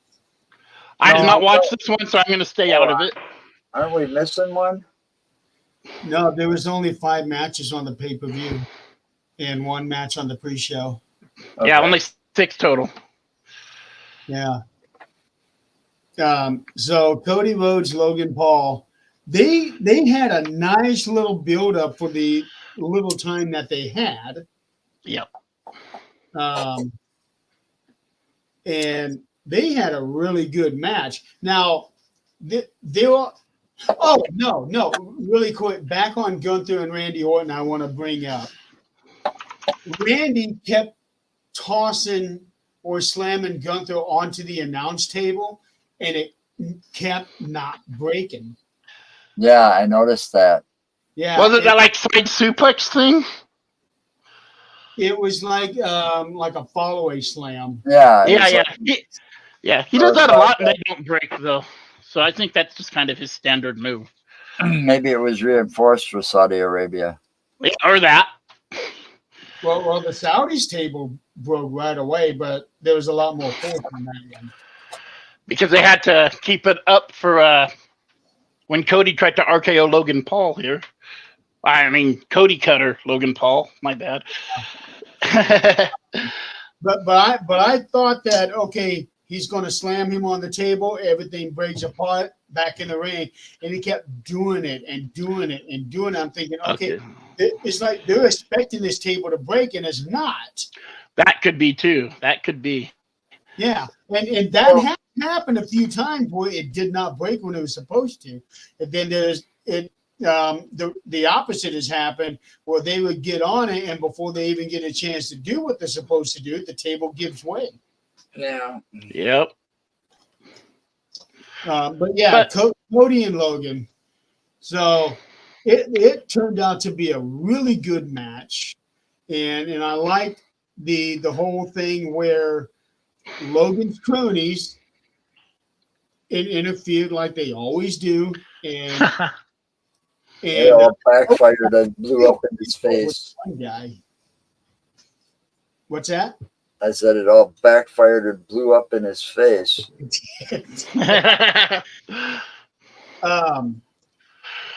Let's see.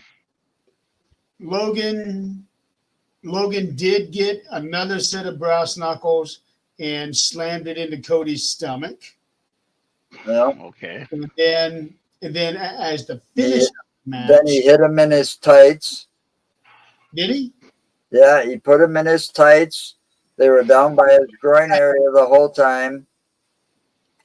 And then he tried it again, and he tried to hit Cody at the finisher, and Cody grabbed him and said, I'm Cody, bitch. And then he put it across.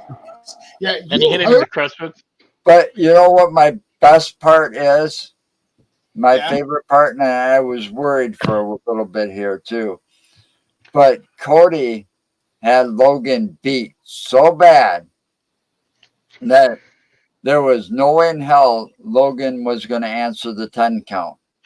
Oh, yeah. Chris. And Cody stopped the ref from counting to 10. He was just about to say 10, and Cody grabbed his hand and stopped him and said, this ain't happening. I'm not done yet. And I thought for a while there, oh shit, this is a mistake. He could have just won the match by count out. It would have been over with. And it almost did. And it did. And I thought, oh shit, now Logan Paul is gonna, because of this, Logan Paul is gonna get the belt, and he had, But I'm glad it worked out the way it did. You know? The spot there towards the beginning of the match that I really liked, when how Cody was doing he falls down and then hits the guy from below. Logan caught that with one hand and said, you're not doing that to me. Well, that's because, when he does that, that's a thing that his father used to do. No, that was Dustin that did that. No, Dustin did it in a as a tribute. It was all a thing that Dusty used to do. I don't remember Dusty doing that. Oh yeah, watch some of those old Four Horsemen matches where Dusty's going up against the Four Horsemen. Both he used to do that, plus the Bionic Elbow. Those are both Dusty's moves. Okay, I don't recall ever seeing. So every time those two boys do those moves, because they both do those moves, every time they do them, it's paying homage to their father. Okay. Yeah, that was a big Dusty. I haven't seen all the Dusty matches except WWF. Oh, unfortunately, and that was not Dusty. I know that black yellow polka that was not Dusty Rhodes. Mm-hmm. Dusty and a guy named a wrestler named Tully Blanchard. They had the Four Horsemen. They had some of the bloodiest matches ever back in the day. They had matches where the ropes of the ring were wrapped in barbed wire. Yeah, I've seen highlights, but I'm gonna have to go and watch some matches of those. Oh yeah, they and Tully Blanchard and Dusty Rhodes tore each other apart time and time again. Oh yeah, back in the 80s they did get brutal. Trying to figure out where the bright light's coming from. I mean, I remember. I mean, you got to realize these guys got brutal. I mean, they even set those tables on fire before dropping you through them, and that was something that they did long ago. Long before the Dudley Boys were doing it. Yeah. The Dudley Boys just took everything to a whole new level. Inventing the table, ladder, and chair matches with Edge and Christian and the Hardy Boys. The Hardy Boys, yeah. But it was still way too soon for Cody to lose his belt. So we all knew absolutely that was not going to happen. I'm going to say that he'll lose the title at SummerSlam next year. You know, a year and a half.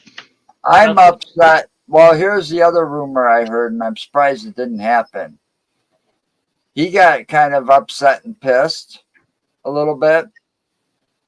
Who did? Because of the way Logan Paul got out of putting his title on the line. Oh, okay, yeah. So it wasn't title versus title. So I guess during the time that happened, where that happened and stuff like this, wasn't that like a SmackDown like 2 weeks ago? Yeah, something like that, yeah. The contract signing. So when that happened, Cody actually really seriously started considering management. Yeah. Like getting a manager and something so he didn't get screwed over like that again. Can you imagine if Paul Heyman became his manager? Yeah, but think about it. If that title versus title and Cody would have been a Grand Slam champion right now. And Logan Paul would not have that US title. Which I thought that was going to be the plan, because Logan is not full-time wrestling like he said he was going to be. And we need full-time champions. Well, to me, Logan Paul is nothing but an internet sensation. Looking for his 15 minutes of fame. That's how it was. And then when he came to the WWE, and then all of a sudden became, oh shit, this guy can go. Yeah. I think he's got some good moves, and talks good. I agree with what Cody said. He doesn't have the love for the business like a lot of those wrestlers do. Right. And you know, you look at all the greats over the years that really took all those risks and all those injuries and did what they did. They wouldn't have continued to do it through all those injuries if they didn't love the business like they did. Absolutely. Well, we can say that he does have one injury under his belt. I think he got injured when he took on Roman Reigns 2 years ago. Logan Paul? Yeah. Yeah. He had to have knee surgery, and then he came back at the Rumble. Yeah. Yeah, but still, he doesn't have that passion for the business. He's in it for the fame and the money. Well, he's a lot better than most of the celebrities that show up there that can't even do a drop kick. Right, I get that, but everybody that's come out. You know, some of those celebrities were there invited by WWE to do cross promotions. Yeah. You know, so they weren't expected to, you know, some of those wrestlers were never expected to win their matches. Yeah. But the thing with Logan Paul, nobody expected him to be as good as he is. Oh, yeah. Well, nobody, you know, the wrestling community didn't know of his background because he was nothing but an internet sensation. But apparently he's got martial arts, MMA, and boxing and all these backgrounds. Yep. You know, and now he just needs an attitude adjustment by the right person. Needs to give him an attitude adjustment. That's all. And that guy's making movies now. He can't give any anymore. Yeah. Logan Paul could be a great wrestler. He's just got him and that other little bastard. Theory. Yeah, Theory. They or both. Waller. Well, Waller's not so bad if he's away from Theory. I like Waller. I really like Grayson Waller. I just can't stand Theory. That's what I said. Grayson Waller's not so bad when he's away from. You get him away from that little bitch boy Austin Theory that thinks that entitled brat that thinks he's entitled because Vince McMahon picked him as his guy. Remember that? Yes. Yep. All right. That put him into that super conceited mode. Him, Austin Theory, and oh, Grayson Waller. no, Logan Paul. They Oh, need a major attitude adjustment by somebody that they just can't beat. That'll just tear the shit out of them. put him in the ring with APA. Yeah, yeah. Damn. Beat the shit out of them. Or put one of them at a time in a cage with the Beast, Braun Strowman, and just sick him on them. Oh, Yeah. man. He tear them to shreds. Put them both in it, separately, singles matches, but in a cage with Braun Strowman so they can't run. See, there's nowhere to go. Right. Because Austin Theory is known for running. But I'll tell you what, for a man his size, Braun can run fast. I've only ever seen one person put him down when he comes around the ring post, and that was Angelo Dawkins. Yeah. I tell you, he's come a long way too, and I can't wait. I really want to see what's happened that day. That fucking code that they keep showing up is driving me nuts. I'm not quick enough to catch it when it shows up, so I wait until somebody posts the video and stuff, and then I watch. Yeah. But I tell you, I keep watching the rumor mills and stuff, and I can't wait. I miss the guy since he's been gone, and I'm glad his brother's carrying it on. Yeah. And it's too bad because his brother's not going to get his dream of them being tag team champions together in the ring in WWF. Right. No, but Or WWE, I'm sorry. Yeah, you're fine. I knew what you're Old talking school again, about. it took me 23 years just to start calling it WWE. I know it's rough, ain't it? Same. But that was their dream as brothers. Bo Dallas. I've watched a lot of stuff on Bray since he's been passed away and stuff, especially that documentary. And I get the feeling that the plan was at some point for Bo to come back, and because he was back. Right, he was portraying the Uncle Howdy character. Yeah. But for this, when Bray and everything, when it made that comeback, because he was making a new man type character for himself, still being, the Fiend and all or whatever. But the thing was, they were going to end up going for the belts at some point. That was the plan for them. And unfortunately, life just. I mean, and then the two of them could have been inducted into the Hall of Fame just like, their father and their uncle. Yeah. We already know Bray as a great tag team. Yeah. Bray Wyatt is already a shoe-in for the Hall of Fame just next year. He is. I think it's going to happen next year. Because the only reason it didn't happen this year is the family said it was too soon. Yeah, and rightfully so, because Mike deserved his own induction. Right, and the U.S. Express was getting inducted this year. Yeah, which was his father and his uncle. Right, he earned that a long time ago. I'm surprised it took this long for it to happen. Yeah, Bray Wyatt. I mean, when I watched that documentary, I couldn't believe that he was like the entire creative mind behind the whole thing. Oh, I could.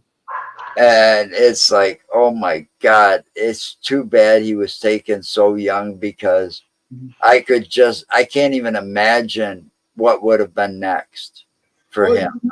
You know the old saying, only the good die young. Yeah, and that's why we're still alive, Joe. Yeah, well, I'm still alive because apparently my work's not done yet. Exactly. You know, I discovered a secret. I'll tell you offline. I don't like to Oh get no, that, absolutely, absolutely. but it could piss some people off. You're a vampire.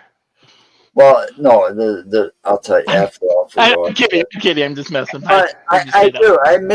I really I enjoy I thought Bray Wyatt's character and all of that I thought it was the most creative thing I had ever seen next when The Undertaker first appeared. Yeah. You know, it ranked right up there with The Undertaker first Yeah. appearing. You know, I uh, watched that. and and and then you got the thing of, you know, you might have thought that he was actually a crazy, you know, because the way he portrayed this character so well, but he was actually a really decent person backstage to everybody. You know, sounded Yeah. like he didn't have a mean bone in his body. So many people told stories. The one that I remember the most was Becky Lynch when it was after Raw went off the air, and she was telling the entire crowd about how there was something that she didn't know how to do or felt comfortable doing. So before the show, Bray brought her to the ring and worked with her to do that. Yeah, yeah, that's what I'm saying. It's like he was like generous in a way at helping out his fellow people, his coworkers, his peers. And You that's know, how it should be. and look what he did to. I mean, I felt bad for Alexa because, you know, he took Alexa under his wing Mm-hmm. and gave her a whole new persona. And I think it was working because, you know, you got to admit, when the first time you saw Alexa Bliss, when she first appeared, first thing that came to mind was Harley Quinn. Yeah. You know? I mean, come on, you know. And I mean, yeah, she's got a gift in all of this, and you know, because she's what is that, double jointed or whatever, the way she can manipulate herself. Yep. Yeah. I mean, they underutilized her with that Harley Quinn get up. And I think she was starting to come about with Bray Wyatt's help, and it's too bad he passed away. Yeah. Mhm. And I think it, out of all the wrestlers that he touched, it probably hurt her the most emotionally. Well, she even named her kid after in honor of him. Um, the the middle name is Roe, I think, which was French for red, and it was from when Bray Wyatt said that he's the color red in the world of black and white or something like that. Yeah. Yeah. You know, I always liked Alexa Bliss, but he sure did help her really become better. Yeah. And no telling what could have happened if you know, and Hendrix Rouge Cabrera. Roots. Okay, and yeah. it kind of sucks because the other one's not around anymore either. Because there's two out of that Wyatt family now that passed away. Yep. You know, Yeah. because the first one was Luke Harper, and boy, Yeah. he was he was really starting something there really extremely big on AEW before he passed away. Well, Feuding he with Cody. started something big in WWE before he got released. Right, but he started this what was that? I forgot what it was called because it went on for a while with after he passed away too. It Oh, was like the faction. the faction that he started over in AEW. Yeah. Um, God, what was that called? I can't remember. Dark Order. Yeah, the Dark Order. Yep. Yep. You know, Yeah. and you know, all of a sudden that guy was like, he went from a freak to like a leader of a whole fraction, and all of a sudden, boom, he's gone. Yeah. And nobody saw that one coming. No, nobody saw that one coming. Bray coming either, but everybody knew that Bray was sick, but Didn't know how sick. he was getting better too. Right. And he was, but it was because of the heart monitor that he didn't wear. So, Yeah. Yeah, that was one character I really loved to watch. I mean, I wasn't a fan of Pee Wee's Playhouse, but I sure was a fan of Bray's. You know, the Firefly Playhouse. yeah, that was because they were The puppets, the whole thing. I really digged it, the way he did it. It was brilliant. That guy was a fucking genius, and I would have loved to seen if he you know, like, say he lasted and lived out his life, retired from wrestling. Could you see the type of things he would come up with for, like, say, movies, and direct them and write them and stuff? Oh, it would have been amazing. It would have. Because Hollywood's got no fucking imagination, and they need somebody that has an imagination. And God, that guy had an imagination. He did. He could have come out with some of the greatest horror movies of all time. I bet. He made a whole horror movie just from the Wyatt family, and then he Yeah. made another one with the Fiend. Right. That's what I'm saying. I mean, he made those puppets. He made them. You know, he made the masks that he wore. I mean, this guy was like I said, he's a fucking genius. And if he couldn't do it, he found somebody that could do it. Yeah. You know? I really like that evil Vince McMahon puppet that he had. Yeah. I just would have loved and I know it's taken a while because Bo is worried because he's like, I'm not going to be able to be as good as my brother type thing. You know, I don't have that creative bug and stuff that he did. Right, and it's very understandable. He was a good wrestler in his own right, but he just didn't have that. He didn't have that creative bug.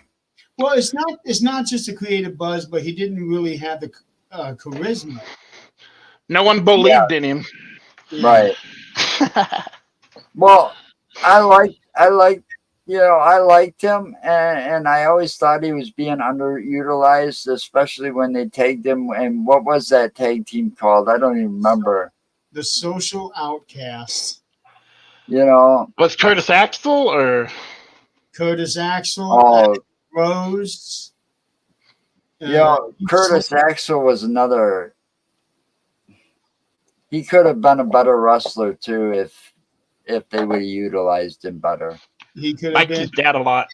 Yeah, well, his dad and his grandfather. Yeah. I really liked that Axl Rose. Adam Rose with his rosebuds. Yeah, Yeah. I really liked him. Yeah. Is that the one that came out with a whole party of people? Yeah. Oh my God. Yeah, he was something else. And then they did it again with No Way Jose. Yeah, well, Braun Strowman was a rosebud. yeah, but it didn't work so well with it didn't work as well with No Way Jose as it did with that other dude. Yeah. You know, some of the things that they made these guys do, some of those characters, I honestly felt like, here's another one. Here's to bring up some past for you, and then I gotta grab a soda. Disco Inferno. Oh yeah, Remember him? Yes. I do. He actually has his own podcast now on YouTube.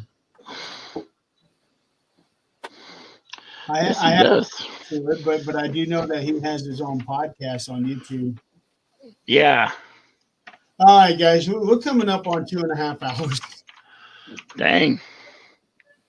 And so far, my screen hasn't flickered since I said, "Okay, we need to hurry." Looks like my connection is stable, but it is getting kind of late. So Yeah, it's 8:20 here now, 8:18, whatever. And yeah, I know it's later where you're at, so yeah, it's 10:18. So I'm Eastern, Joe Central, and you're Mountain. yep. Now all we need is somebody in California to get Jill. I know I was in. gonna say we just need to pull someone from Cali. Call up Jill real quick for a second. Yeah, I don't think he knows anything about wrestling now. Me neither. Just have somebody in each time zone. Then bye. Hey, soda, cottonmouth. Yeah. So we're gonna go ahead and wrap it up. So the King and Queen of the Ring pay-per-view I thought was good. The audience was good, not quite on the level as France. Well, I don't think anybody will be on the level that France was. No. But they did sing to Randy Orton's music. But I think that was the first time they were in France, though, too, Jerry or Jeremy, for that. I For a know. big pay-per-view event. So that's why the turnout was so huge. That was the first time I think I can say that a crowd really showed how much they appreciated having them there. You know, The crowd sang to Cody Rhodes, but not quite like they did with Randy. So I think that's going to start becoming a thing now, especially on the international market. I don't know if the U.S. will do that or not. Right. So what do you give it overall, Jeremy? What's your ranking? However you want to rank it. I'm going to give it out of 5 stars. I'll give the whole thing a 4. Fair. Yeah, I'm right about there, I think, too. Joe? Joe? I think I'll go, maybe a 3 3/4. I mean, yeah. Yeah. Yeah. We've outlined the reasons all throughout the show. They can go back and watch. There were, I mean, Dominic, I don't, I get those storylines, but Dominic should have just kept his fucking nose out of it. I didn't really like to see Becky Lynch lose, but again, Liv Morgan does deserve her little reign for a while. She does. Yeah. And especially if Becky's leaving.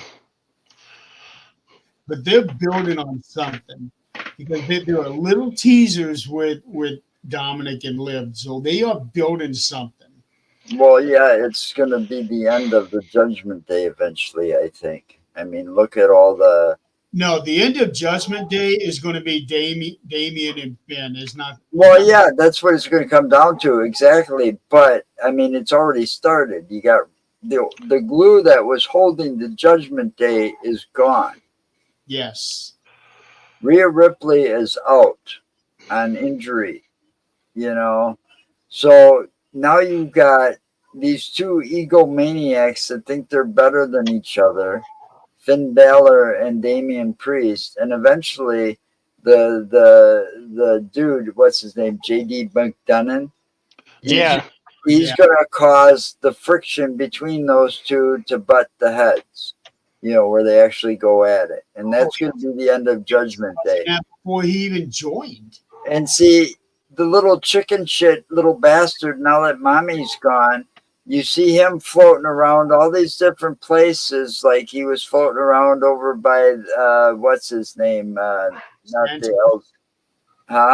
Santos? Yeah. Little group over there and getting friendly with them because he knows the end of Judgment Day is coming, so he's got to have a place to go and a clique to be in and somebody to follow and kiss their ass.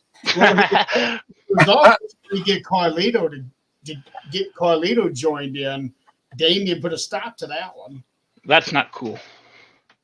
Well, Carlito is a little dick anyways because he's never been loyal to anybody but himself.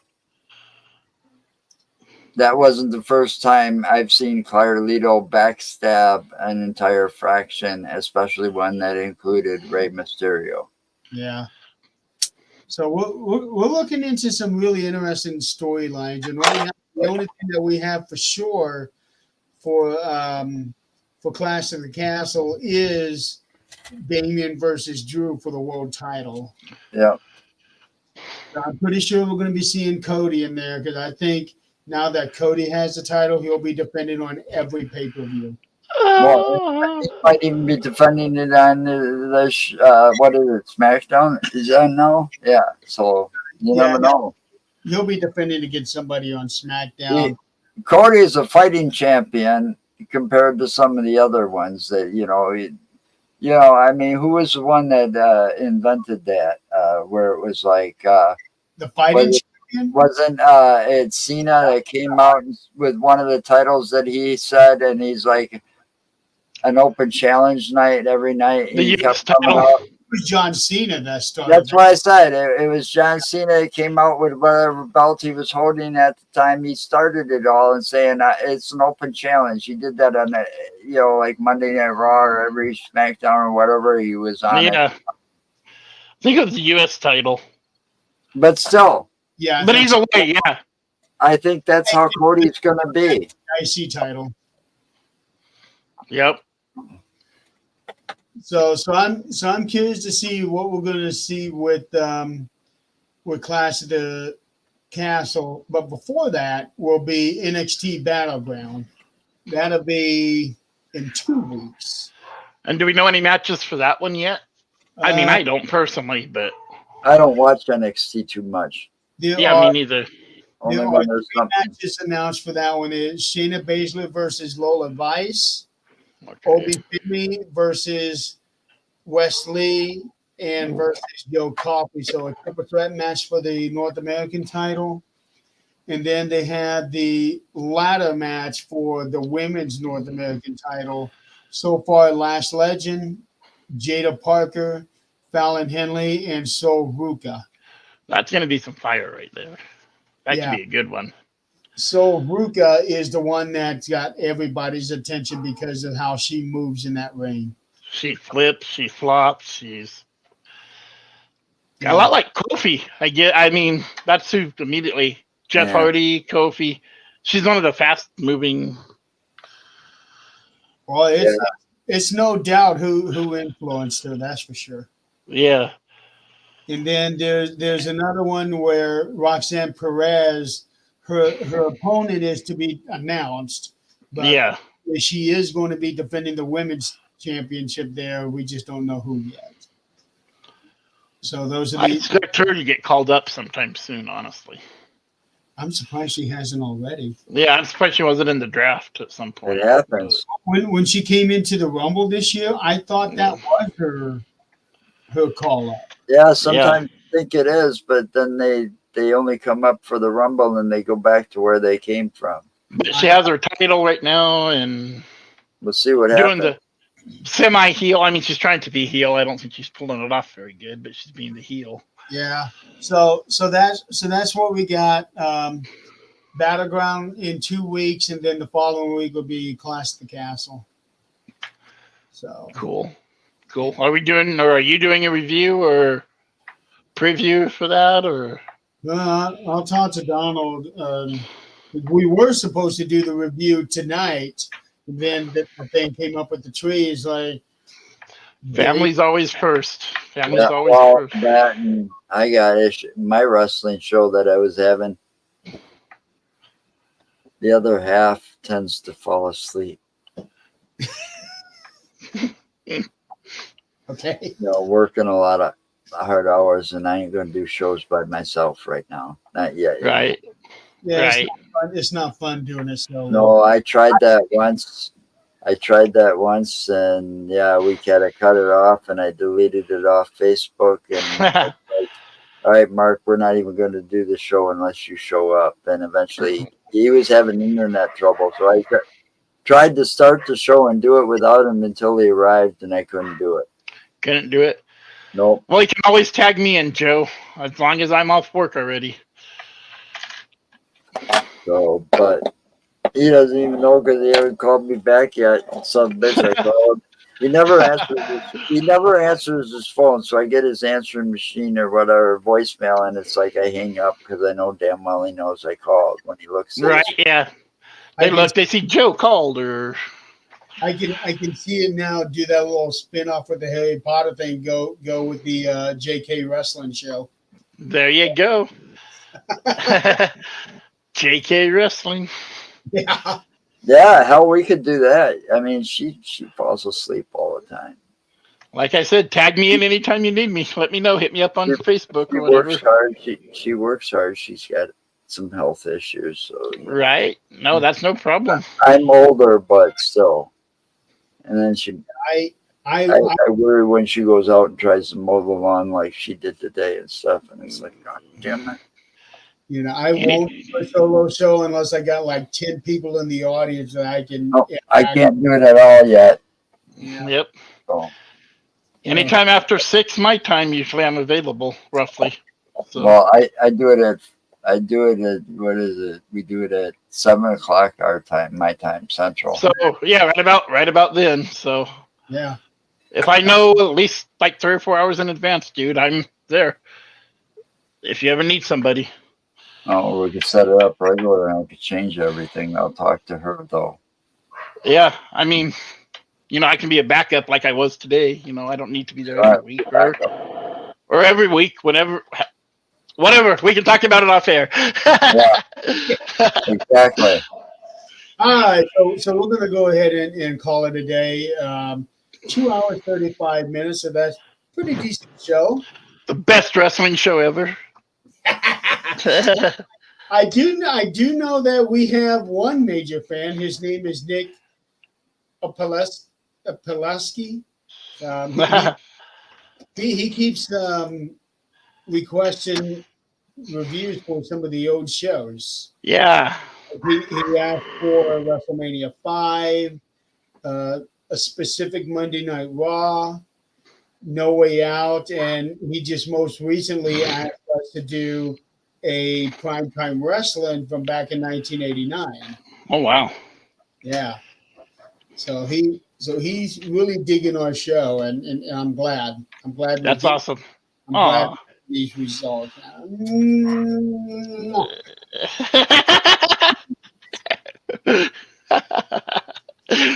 So I'm really glad that we got somebody who enjoys this as much as he does. That's great. You need those people, even if it's just one or two. You need those people. Yeah, absolutely. I just wish that he was able to watch us live. Yeah. It seems like he always catches us on the replay. That's okay. Yeah. Live would be funner to interact, but Okay. that's why I try and watch you guys when I can. And I don't know if Joe realizes this, but he's on mute. Yeah, I just realized I was on mute as you were saying. We don't know what he was saying to his wife anyway. Come on. Well, I seen her start walking in, and like I said, she went out and mowed the lawn today, so she's really sore and stuff. And she deserves those kisses. Yeah. All right, well, guys, thank you so much for joining me tonight, so that we could actually have a show tonight. Yeah, it was definitely fun. That was fun. We went way off topic a few times, but it was so fun. It was so fun. I love it's shows still like wrestling, but it was off the. Yeah, it seemed like everything that we did talk about did tie into everything. That Yeah, it was all. It was still all wrestling related. Just it started because of one wrestler being in that match, and it went backwards. So it was all tied in. Yeah, I thought it was all tied in. So. It just wasn't all about pay-per-view. That's okay. But that's to be expected. Well, yeah, with wrestling, it does. It happens. And we got like 3 different minds here. We're not. Stick around, Chris, if you can, for a minute. Absolutely.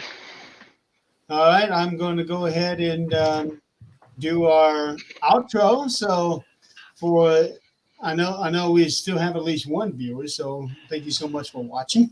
Yeah, thank you. Whoever you are. Yeah, and we will catch you guys next time. Have a good night. Peace.